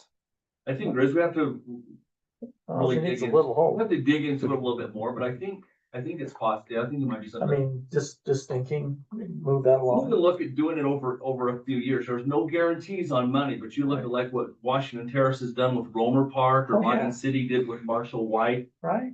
$1 million a year at Marshall White for a couple of years, that helped, and a few Romer Park $100,000 for a few years at Romer Yeah, Park yeah, has turned that into quite a And facility. if we get this contribution from America First, that could be matching money, right? All of Blake's volunteer time looking for the contribution is He's $20 expensive. an hour of volunteer time. So how many of these can we apply for? Are we competing against ourselves? You typically, if you apply for 3, you won't get all 3. And there is a little bit of from what I've seen, and I can editorialize because I'm not in the process and say that they typically will be like, you might get 2 of the 3, but you won't get all 3. Even in different categories, or are you saying all in the same But- category? They'll sometimes say, hey, we funded one city so much that we're not gonna give them everything they've asked for. Even if it's in different categories, but if they're really good and they're needed, especially if there's a focus on it being a county resource, not just a city resource, then they score better. And especially if you throw volunteer dollars in, if they can throw $10,000 at this, at 3 projects, then they might give you all 3 if you can So come John, up with a lot I'm of thinking money. here, Oh, using attorney math, so correct me if I'm wrong here. Yeah, So if you apply for 3 and you get 2, that's better than applying for 2 and getting 1. correct. Is that correct? That's correct. so we should apply for 95? Oh, Well, the new rule, I think, is you can apply for 3 in each category. I think that's what, Yes. And so, 3 in Parks and Rec, 3 in Arts and Museums, 1 major. One and then major. You'll have your easy grant. and I know that like the band wants to utilize the city. I did suggest that maybe they partner with like Harrisville this time, because I wondered if we might fill up our applications this year. But last year, I don't think they got any, I think their request was denied last year. Not denied, but I don't think they were awarded their request last year. I think they got the easy grant, but I don't think they got their minor request. They requested some instruments. That's what those things are called. They play. Plus you get about 22,000 for being city. Yep. Yeah, we get $1 for every resident. So that's going down every year.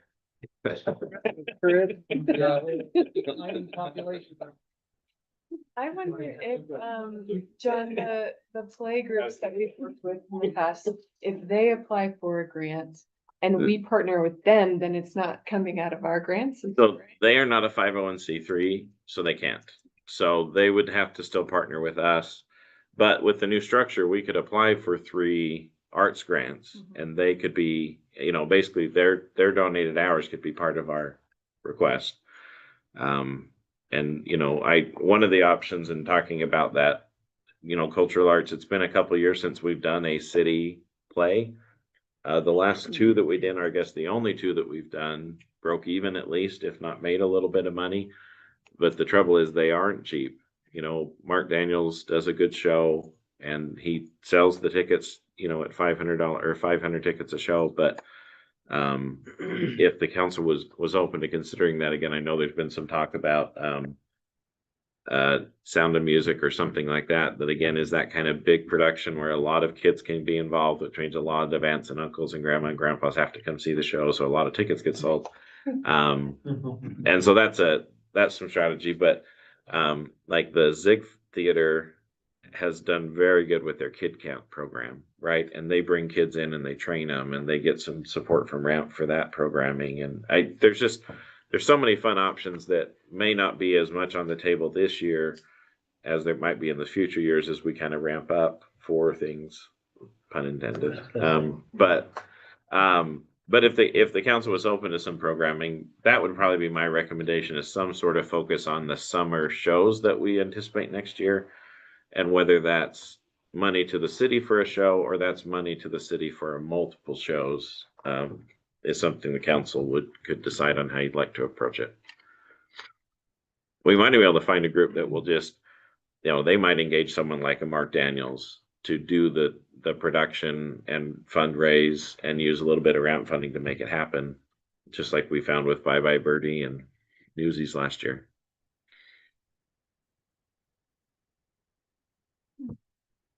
Would we need to get them on board right away so that they can be part of that? Yes, we would need to get on the ship with them. They are already on board. Because we need to partner with them. They're already hounding us on dates and specific shows they're interested in. So it would be easy to build a program for next summer if The they two something groups else. we had or someone new? The 2 groups we have are already hopping. Okay. So So- Mark and No, Mel. No, this would be Stacy Dixon and Broadway on the. Megan are the 2 that they're already excited for next season. I have talked to Mark Daniels about doing a show and he currently had time in his schedule, but we'd need to give him a firm yes or no sometime soon if he was interested. Well, his program would be more expensive because he wants a salary, right? So, I mean, you could call it a salary. I mean, for the amount of time he is, I bet he's making $5 an hour for the amount of hours he puts in for the shows. He does. He does it out of passion. But you would sell more tickets anyway, so it's not like it would impact us. In theory, I mean, it's it's less of a risk, I would say, if you have someone the community knows puts on a good show. Cause I think Anastasia, they added, 3 shows because they sold tickets out. They had to keep extending the show. So.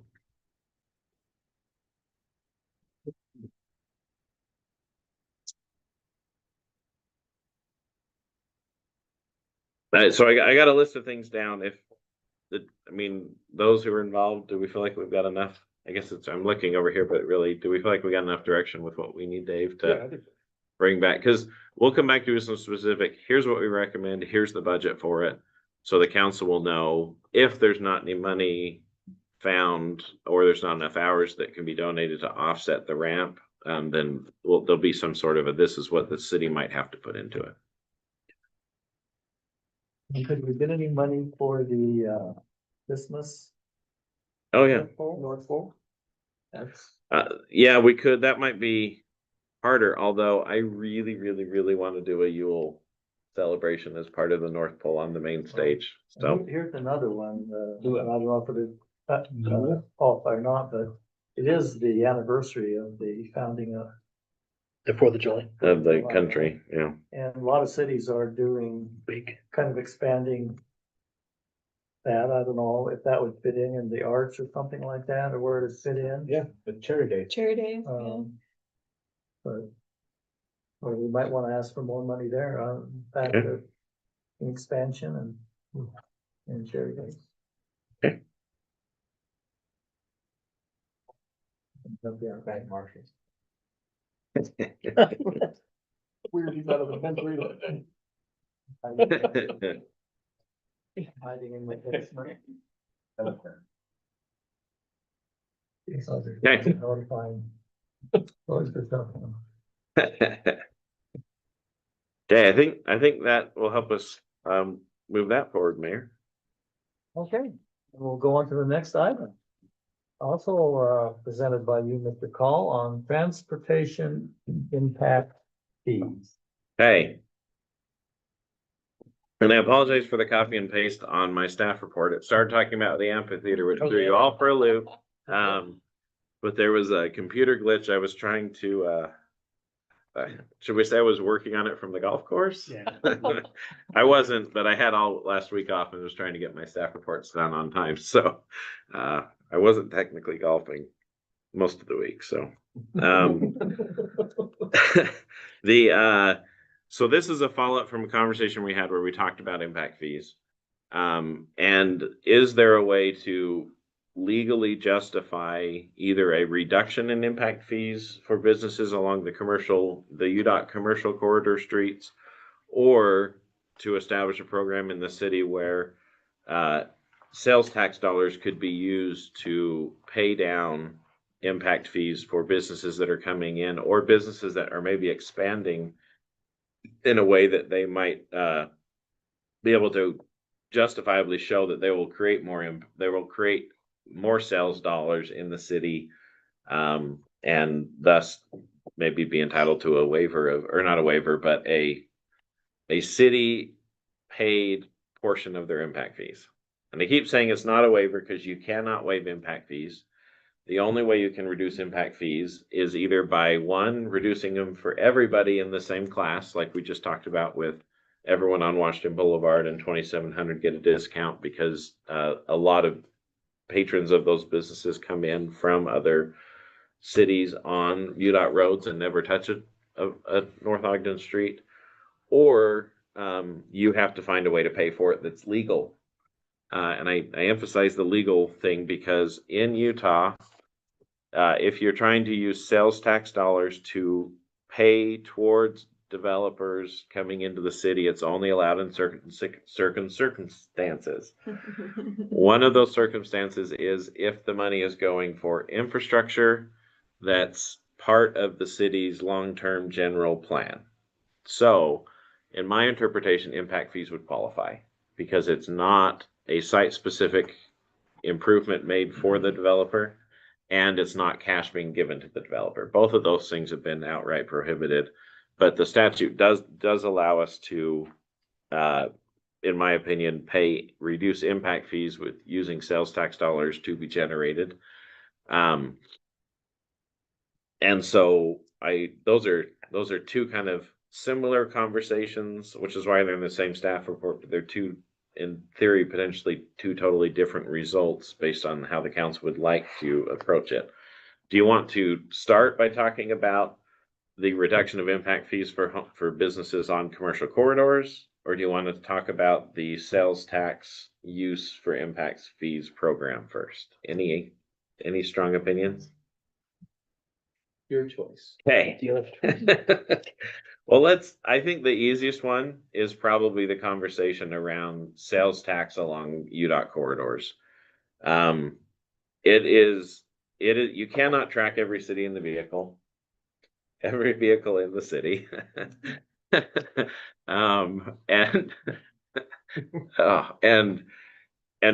we do have that Placer AI software that has helped us recognize that a good majority of the businesses we have in the city are patronized by individuals who live outside of our city. That's one of the positives. It's other cities are experiencing leakage. So their residents come to North Ogden to buy their Cafe Rio, to get their fizz, to get their Arby's, things like that. And if you look at the Placer AI data, we're seeing that it's somewhere in the range of 20 to 30% of the businesses I looked at are getting individuals from outside of the city, specifically in other zip codes, who likely are coming to the city on 2700, hitting Cafe Rio and turning around and going back home.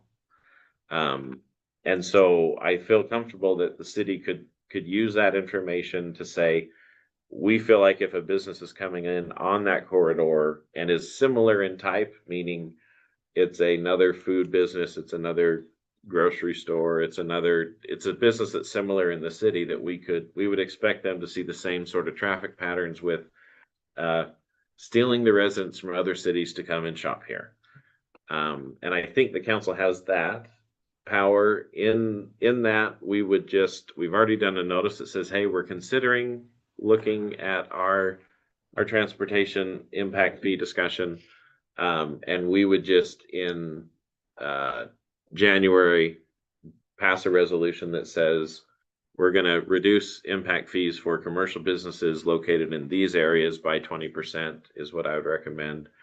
And with the caveat that we are also it's time for us to redo our traffic impact fees. And so we would ask the new consultant who does that study to have an emphasis on that question of how can we more specifically quantify what discount should be available to those businesses, if any. And that probably is a 12-month process. And so we would know sometime in the next year what the answer to that question is, but it gives a little pressure relief for those businesses who may be trying to come into the city now and are looking at very high impact fees and maybe some barriers to them being able to make their project pencil. So that would be my recommendation. Obviously, you're not voting tonight, but any concerns with that approach, that direction? 20% comes from, I guess. It's from that Placer AI data that somewhere between 20 and 30% of the people who come to our city and shop at Cafe Rio, for example, live in Plain City. My parents live in Plain City, but occasionally they come to North Ogden to get Cafe Rio and then come to their son's house and eat the Cafe Rio. So I was kind of saying, well, maybe we don't give them the benefit of the high side, we give them the benefit of the low side, understanding that part of the people who come in out of those places do actually travel around the city and use the roads, even if they're coming for Cafe Rio.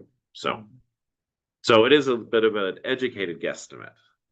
And one thing is the number of people from the Wasatch Fat that come over to buy and use our businesses is staggering depending on the business. But the hard part is that you get these hexagons where it breaks out population estimates that swing around, and so you see these hot spots in little areas. But to say this is 20% of the whole of people who are going to any one business is difficult. It's more like this sporadic spread around. So if it's right focused at 2700 in Washington Boulevard, you can assume the 3/4 of the pie is coming from areas that are outside of the city that are using UDOT roads, but everything north and east is all coming through the divide, 3100, 1050, 2600, Washington. So there's this like, I don't know, that's why I would say stay on the lower side, because 75% use the, I mean, not planning, 75% of the 20% are, still using a certain number of those roads. So we just want to make sure that we're capturing. Yeah. But is 20% gonna help the things that we need to have helped, I guess is the question. I mean, I think on transportation it would, so if you were looking at a high turnover restaurant, like a fast casual, I mean, their impact fee may be $40,000 and then 20% of that is $8,000. Well, that's pretty significant to them. Larger businesses, we're not getting a Costco. But if a Costco came in, they may see an impact fee in like the $800,000 range. And so that 20% is, 160 grand, which is for them not necessarily a big deal. But when the mayor talks about land value and stuff, it all goes into the does it pencil question and what's that lease rate. And so that's the kind of stuff that it just helps make it pencil so that everyone can agree it's going to happen. They sign the lease and then everything moves forward. So John, if somebody were to build a 45,000 square foot grocery store in Pleasant View versus building a 45,000 square foot store in North Ogden, what do you think the difference would be? Right now with the way Pleasant View's transportation impact fees are and other impact fees, probably 400,000. Difference? Higher or lower? We'd be higher. No, I Yeah. was sharing with Mayor-elect Bartley here. I did get some information, having been in the grocery store business, just do as a comparison.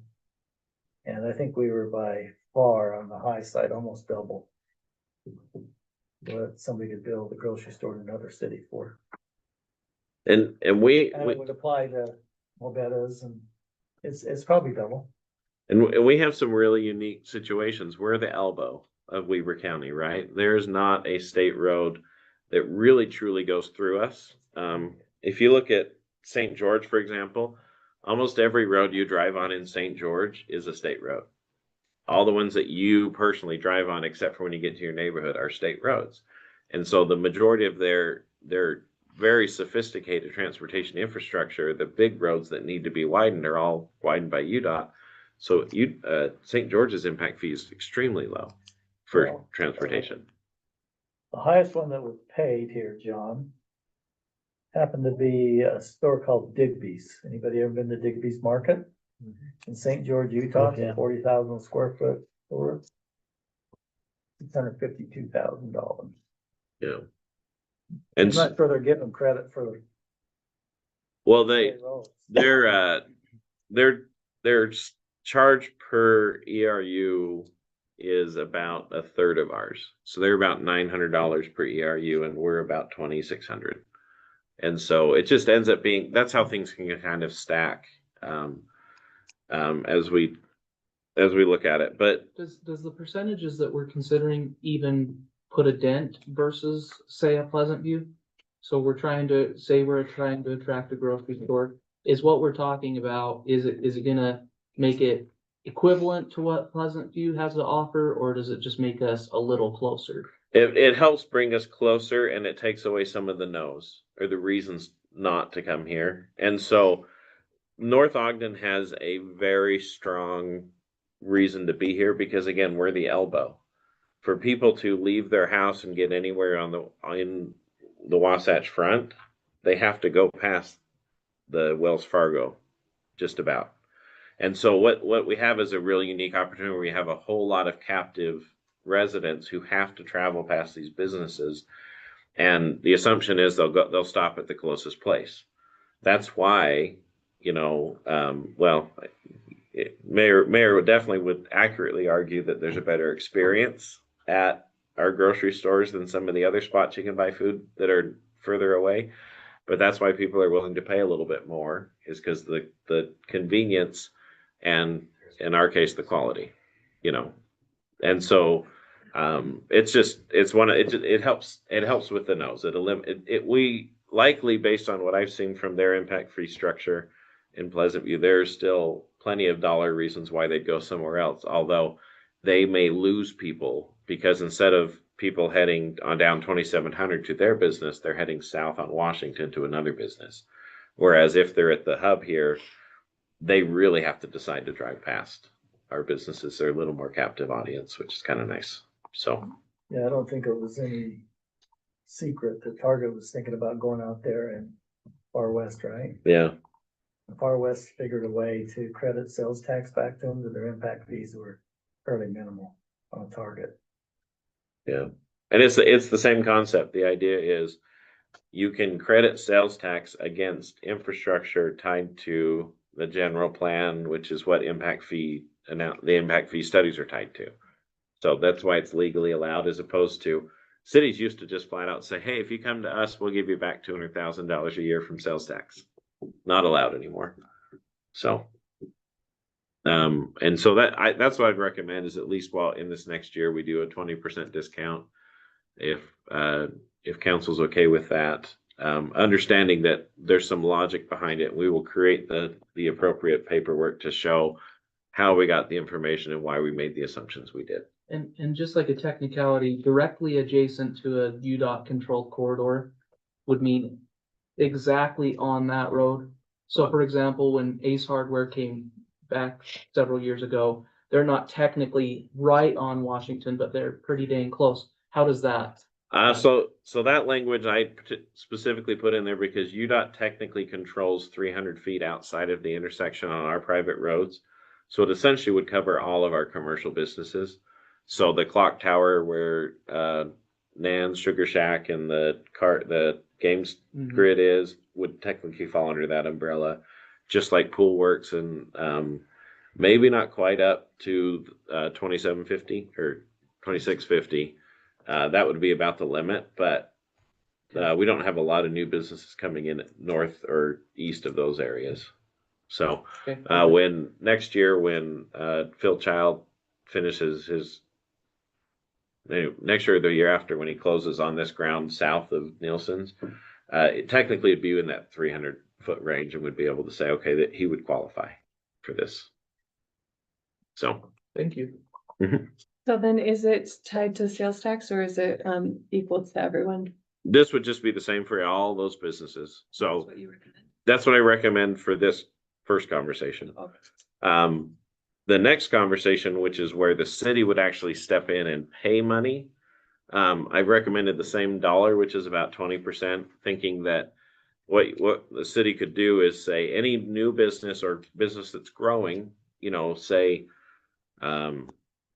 Walgreens decided to triple the size of their store. They're not. Don't even think. I'm just throwing out a solution or an idea. But if they were going to triple their store size and thus triple their sales tax impact potentially, then the city could say, well, we're going to take 20% of that excess revenue, credit it or pay it to impact fees. We can't credit it. We actually have to pay it. And then over the next 5 years, we would collect sales tax to pay ourselves back for the money we fronted on the sales tax or on the impact fees. But we also would still get the 80% increase that we didn't give them as a payment on impact fees. So the city is ahead money. And in theory, again, because it's tied to impact fees, it's legally allowed. And if you wanted to, you could go higher than 20%. I just start worrying if you're giving up too much. And it might be easier to start at a lower program But number. it's incremental. Yeah. And we're already so much higher than I'm not saying it's 50%. The council ought to consider that when they're making a decision. Yeah, almost double everybody else. And if you want to attract businesses, I mean, I can tell you, that's what they look at. What's my cost to build? What can I get for a lease rate in the market? And all those costs, ground costs, infrastructure costs, impact fees, all come into consideration. Frankly, if we're double our neighbors, I don't know if 20% would be good, because you'd only pay it on the incremental amount. Well, incremental and if you do, and this may, again, it's attorney math. So, but the thought was it was 20% for each year. So it's almost like 1 year's worth of sales tax. So if a brand new business comes in and generates $100,000 in sales tax each year, then in theory, they would get $100,000 towards impact fees.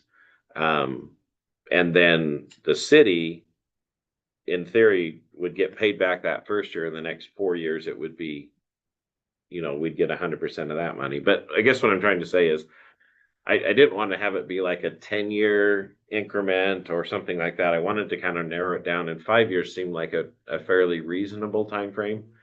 But the council can talk about, is 20% too low? Is 50% too high? Is 80% too high? Or maybe you do 100% for 1 year, or, there's a whole lot of options the council has in this There conversation. has to be templates from other cities, what they're doing, I'm guessing. Um, Or is that not Probably 'cause we're kind of too- hard to find? Or I- hard to dig for? a lot of them have kind of done one-offs, like the mayor mentioned Target. Uh-huh. It's kind of a one-off deal. And I personally believe, and I know the mayor, it sounds like I'm being like, oh, but you've heard the mayor say several times, if you do it for one, you should do it for everyone. And I think that's fair. And I think, so if you're gonna apply sales tax a sales tax credit, for lack of a better word, to a business that generates sales tax, then I think you should be willing to do that to others, understanding that banks don't generate sales tax. So banks won't get the credit, and it's really focusing on those that are going to be bringing a positive cash flow to the city, because that is what North Ogden needs to survive. And in the long term, we only have so much commercial left that I really worry about the long-term health of the city, long beyond where we all are. But we are not a Riverdale that has so much sales tax coming in that we can afford a lot of nice things. But at some point, we will fill all of our commercial space, and we will have to rely on property tax to keep the city afloat, unless we figure out some new ways to generate revenues.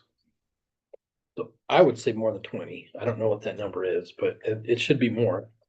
And I think the sales tax incentive wise is gonna be the one to push things in the direction that we want, even though we can't direct people, hey, no more banks come here. We can't say that. At the same time, if we give discount for sales tax versus just a blanket 10%, then to me, that kind of tells the people that are coming what we want. Anyway. Yeah, and I just 20 was just 20 times 5 is 100, and that, so I was doing simple math. But if you council wants to do something else, because the way we do the CDA, for example, is in theory we take 50% of the tax increment and give it to the city to build infrastructure to help encourage businesses to come. And so 50% is another reasonable number that has been used in the past. But I think the city still needs some upside, so I'd hesitate to go much above 50%. Yeah, but I think different conversation, but same topic, is that we need to, finalize the RDA and say, hey, guess what? You're not using it, we're gonna use it for getting the city healthy, quote unquote, by getting better, I don't want to say subsidizing, that's not the right word, but in making sure that we put the right businesses in the right part of the city. And we have let the group who are involved in that program know if it's time to fish or cut bait. Okay. So that is getting tied up. Yeah. I like the idea of incentivizing so that we can get sales tax dollars as well. We need to be picky and choosy here, and that seems like a good sacrifice to make. And it's not something that we are signing away forever, right? I mean, it's something that we can try and see how it goes, and Anything's better than now, so even if we were to start at 20%, it's a lot better off than where we were. But I'm with Councilman Pulver, and I think what Mayor was saying, probably probably has to be a little higher than 20%, it seems. I just have no idea how to gauge that number. And if you find a magical way, let us know and we can try to do that. Can I point out one thing? Timing is of the essence here because our biggest development is on 2700. And the developer is probably gonna be out trying to, get leases signed. But we there. can't make a vote tonight? You can't vote tonight, but you have upcoming council meetings. So, if you're thinking about a higher percent for sales tax, maybe you could equate that to what it might be on a percentage basis this way. Cause you surely want to limit the return or credit from sales tax in the maximum of impact fee, right? Yeah. You'd want to limit that, but, it just seems like to me, if we're doing this to attract businesses, you might want to act while these Fish or cut baits. while the water's hot. Strike while the iron is hot. Yeah, that's what I was looking for. Strike while the iron is hot. Someone. Hey, look, my wife threw the iron board away when we moved, so I forgot what that word was. Well, then I can have something ready for you, kind of a very straightforward policy. Hey, this is the program for you to vote on next week. So that we can. I was gonna try and think of another one other than. I got one. You got one? That's probably not worthy. Okay. But anyways, I can have something, and in fact, even on the impact fees, I think we could have something in front of you next week that says, hey, here's two things that are very simple and straightforward programs that we can tweak and beef up later. As we kind of learn and grow through our experience with, Scott's help in economic development stuff, so. Yeah, because if we figured something out quickly, just to make sure we, strike when the iron is hot. We could adjust it in the next, afterwards too. So we could implement it, say it's 25%, 30%. We implement it and then, because we just don't want to miss out on opportunities. And then in a year or two, we could re-implement something that adjusts to what is happening. Yeah.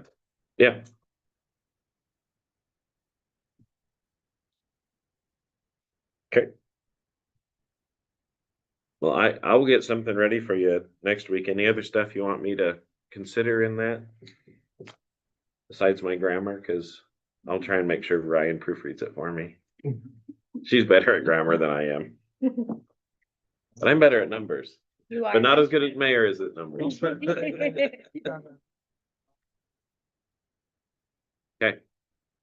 Well, we will have something in your packet so you can mull over it all on the weekend. Stick in your pipe and smoke it. Ah, yeah. I'll be mulling it over on the weekend. You should have why don't you put an egg in your shoe and leaf? Like Biff on Back to the Future. His were always wrong, right? Like make like a tree and get out. Get out of here. Utah's not playing for the Big 12 championship, are they, JD? Wow. Yes, I think Who's playing for that? BYU. Why does that have to be public record? Pointed out. Just- I honestly don't understand why this has to be discussed in a Well, public meeting. Because he mentioned we should be mulling this over on the weekend. There's important things to be doing on the Yeah, weekend. there's important things to be doing on the weekend. Do whatever you want. You can mull it over. Mull it over. Yeah, you haven't got anything to do, so you can mull it over. What are you laughing at, Dave? Time to mull it over. So that's why, wow, we wanna know who's gonna be mulling it over. This is how your mayorness is gonna. Exactly. Yeah. Doesn't matter. Okay, No, that's what I've got, Mayor. all right, let's go with public comments. Anybody online that would like to make a comment? You might get killed. Oh, he left. That would be a time to make a comment online if you'd like to. We do have Susan Clemens with her hand raised. Okay. Let's see the requirements. Hi, Okay. Hi, Susan. Hi, Susan. it's good to visit with you guys tonight. I was very happy to hear you suggest that we extend the parking by the museum. Thank you, Councilmember Dalpas, for suggesting that. We appreciate that. I also want to remind you also of the our open house at the museum. This is going to be on Thursday and Friday and Saturday, December 11th, 12th, and 13th. Thursday and Friday will be from 3 to 7, and Saturday will be from 1 to 5. Now, the museum has a lot of really wonderful artifacts and just a lot of great things. And we will have a Christmas tree too. We will also have free treats. We usually make a bunch of cookies, each of us, and you know, we're kind of elderly ladies, so they're going to be vintage cookies too, and other items. So, and you need to come and see Curtis Fuller's handmade wooden Christmas ornaments. They are amazing. I buy one every year because they are so beautiful. So we invite you to come December 11th, 12th, and 13th to the North Ogden Historical Museum. Thank you very much. Thanks, Susan. Susan Kilborn up next. Yep, Susan Kilborn is up next. Let me, there we go. Hello, everybody. Susan Kilborn, North Ogden City pest resident. Not really. This must be Susan night. Anyway, I have two incongruous comments. The first one, I would like to address our last month 2026 elections. Congratulations to those who are stepping forward in 2026, but I also really want to give a shout out to all of the individuals who stepped up to want to be of service to our community. And every single one of them without fault could bring something special to the city. So I want to encourage each and every one of you to stay on board because we need all hands on deck. Now, the next comment is, and John, put on the split screen because I want to see your face. There we go. Mr. City Manager / Attorney, I have brought two things to your attention. One of them, legal matter concerning something I wanted to do to improve participation in city council meetings. Remember? No. Okay, you get hit up. Oh, yes, the raffle. Mayor remembered. All right. Yeah, I see your face. And the second thing is I also approached you about an event that I would like to help participate with the city on, happening hopefully in January. Does that ring a bell as well? Crickets? Coffee with a cop? Okay. Yeah, I'm calling you out here because I want to make sure I hear from you. So I'll just leave it at that. It's all good. I will reach out to you. Yeah, it's all good stuff. And anyway, thanks for a good meeting tonight, guys. Anyone here like to make a comment under our public comments rules? Ma'am, why don't you step up and tell us your name? Hello there, I'm Jennifer. And I do live here in North Ogden. I live over by the high school. And I wanted to just make a comment about churches being exempt. I just want to remind everybody here that the power to tax is the power to destroy. And churches are exempt for a very good reason. And that's number one, because they are not engaged in commercial activity. And number two, they fulfill a very important role, especially Christian churches. They fulfill a very important role in society. They're designed to be the bedrock and support of families. And in a way, if you remove their exempt status, it is like you double dipping on citizens. If you put a fee on their residents, their property tax, and then also on their churches where they attend.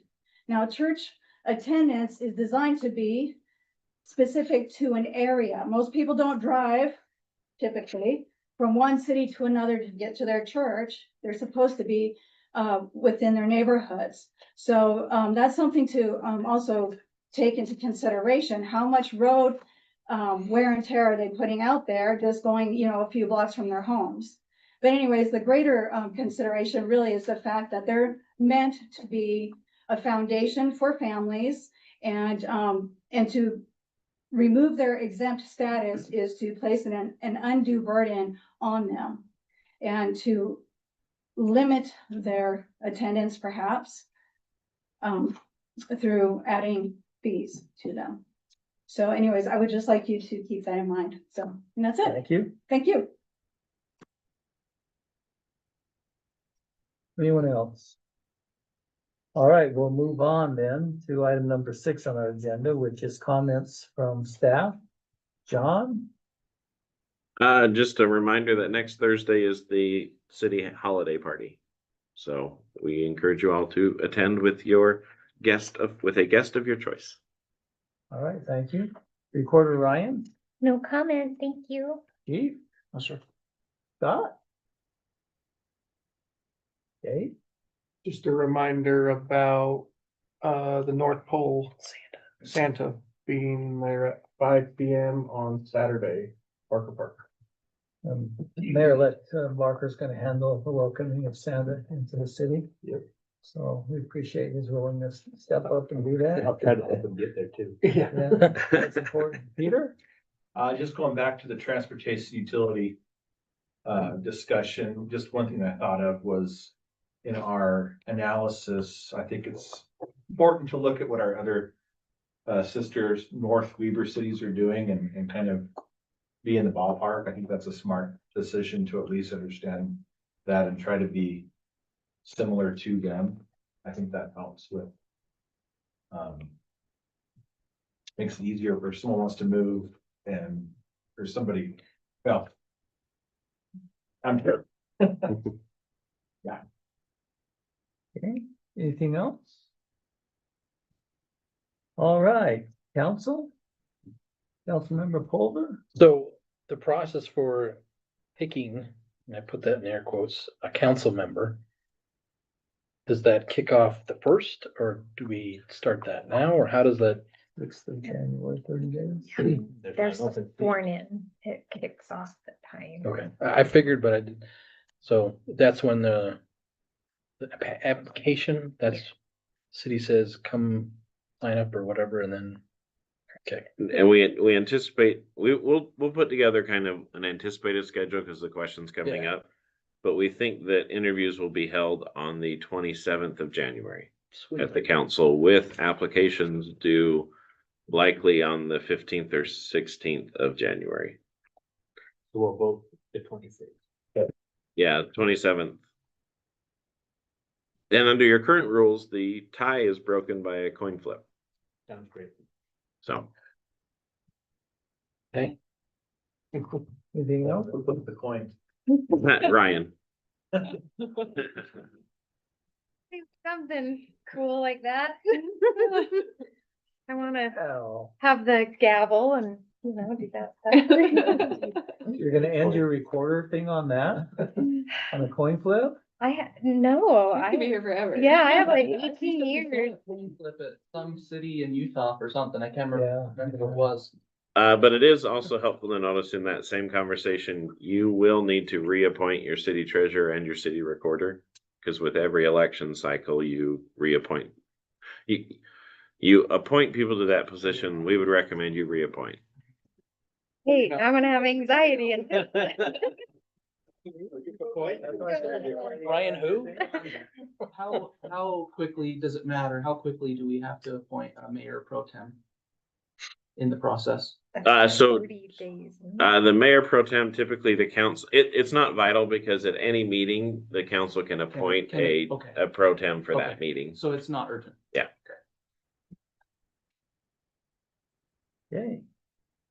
Councilmember Watts? Yes, I was recently in attendance at a Just Serve event. And they were encouraging cities to become a Just Serve city. And I looked into what that would mean. What it would require of us is that we make a proclamation and sign a document and email it in, and then actively promote and participate in the platform, meaning if we have any projects we want to list, and then if there's an individual who we feel needs recognition for a significant amount of contribution, we can print out a template they have to recognize individuals. But the bonus, I think it'd be a win-win situation, in my opinion, from what I've researched, because it would increase more volunteerism in our city in general, but also it could help ourselves with the projects that we have. So I don't know if anyone feels like similarly that it would be worth pursuing that. Thumbs up. I think it's worth looking into. I hope it wouldn't be a burden for staff, but you know, just posting the volunteer needs that we have would take time, but then in return, we'd have volunteers, I'm sure, who would show up, so. Have you heard of are there quite a few cities that are like Just Serve cities Yeah. or, okay. I'd probably guess a couple dozen, but I mean. Okay, anything else, Councilmember Watson? No. Councilmember Dalpaz? Council is aware that we've received a few emails from residents on, crossing 1700 and, crosswalks. And so I haven't had a chance to talk to, Chief Einan yet, but let's talk about their concerns. And I think part of what Councilman Pulver was mentioning in a quick communication over email was that, we should determine if those areas are part of the overall 5-year plan as well, and try to figure out where everything's at. So I owe the council a report back after I've talked to Chief Einan, and we'll try to figure out where that needs to go. Yeah, because a lot of it is sidewalks and lighting and stuff like that, that is probably part of some plan, Yeah. you know, especially on 1700. I can't say that in the meantime, we do have a crossing guard there. So during the time of the school going and coming home from school, there's a guard there. We've ordered new flags and they came in today. And so we're gonna put those out there, and then we've got, there's some extra patrol during school morning hours and in the afternoon. We've made a plan to kind of focus on that area in the meantime until we can figure out what engineering things we may or may not need to do. Oh, How often, go ahead. oh, no, it's another topic, so go on. I was just gonna ask Dave, how often do we repaint the crosswalks? It seems like about halfway through the year, they get pretty, So we do them every year before school, so. we don't do usually- anything subsequent. No, not typically, but if it's something that we're catching, I mean, let us know and we can put it on the plan, but typically all of the crosswalks, school crosswalks and other crosswalks we do late August, right before school starts. Might want to just have the officers report it back if they're seeing the crosswalk that's getting faded out badly. And then Councilman another thing Dalpas. that's kind of a personal pet peeve of Councilman Dalpas is parking on the street during a winter snowstorm. So I would can we get a quick little 101 on what we should be watching for? I would hope that we can enforce that as much as possible, because it's kind of, it's safety, but it's also unfair to certain neighbors that the snowplow has to veer around and then they totally dump on the other person's driveway because of how they had to veer. So what are your thoughts? Last year we changed the ordinance, and the warning is the announcements in the newsletter and on our website. It's been the city's policy that you should move your car 24 hours before a snowstorm comes. We will be towing those cars. There is no ticket there's no warning, we'll just go to them and then they'll pop them. Yeah. And it is extremely illegal to jump in front of a snowplow and stop it for requests, whatever that might be. So don't do that. Surely that does. Surely it doesn't. Don't call me Shirley. Just happened. It just happened and it was because of a person that didn't move their car. And, we should have towed it. So the message is this: get your cars off the street before a snowstorm. Once it's been plowed, you can park back out there unless another snowstorm's coming. But you gotta get them off 24 hours in advance. But you shouldn't have it on the street anyway, Yeah. overnight, Overnight, right? period. And I've seen Well, people all the time and I'm just, Well, yeah. there's a real problem right on the corner of 3104 as you turn that corner. It's a danger situation because when you turn that corner, you could slide. Yeah. easily. So the They're always plow- parking out The there. plow drivers and the police are all on the same page. You get a call, come and move a car. And they'll plow, do what they can do, and then come back and plow that area. And the car's towed, it will be impounded, and it's up to the resident to get their car out. That's where we're at. I wonder if we can get that posted on our social media again. Copy paste every Copy year. paste, we do it. Yeah, in fact, she just put it out, I We've done think. it twice this Yeah, year. we've done it We'll twice. do it. Oh, really? Let's do it Okay, again. okay, okay. Sorry, I missed it. No, have we told anybody yet? I think one. Should put it up on the electronic board that we, oh, wait. Could have been two. Hey, That could only be a one wrap more back. meeting. man. Only a month and then you're on. Okay, let's see, Councilmember Severing, do you have? Nothing, Mayor. Anything else, Councilmember Vogel? Mayor-elect Parker? Okay, I don't really have anything other than, don't forget what Councilmember Pulver brought up, and this is, I'm not trying to hammer businesses, because I came from that world, but when we have a flat $75 business license across the city, I think there's opportunity to be competitive, to your point, Peter. I think probably on business licenses, we're pretty dang competitive. But you brought that up several times, so that might want to be on Monday.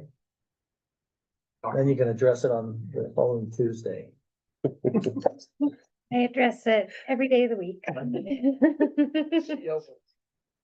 Perfect. And then, we did have a discussion some time ago about property in the city that is, surplus that we don't have any identified long-term need for. To maybe rid and use that for development of Barker Park. I don't know if that's on the Monday list. By, any means. If it is not, it will be, sir. Perfect. Okay, well, I guess if there's nothing else, we look for a motion to adjourn. Motion to adjourn.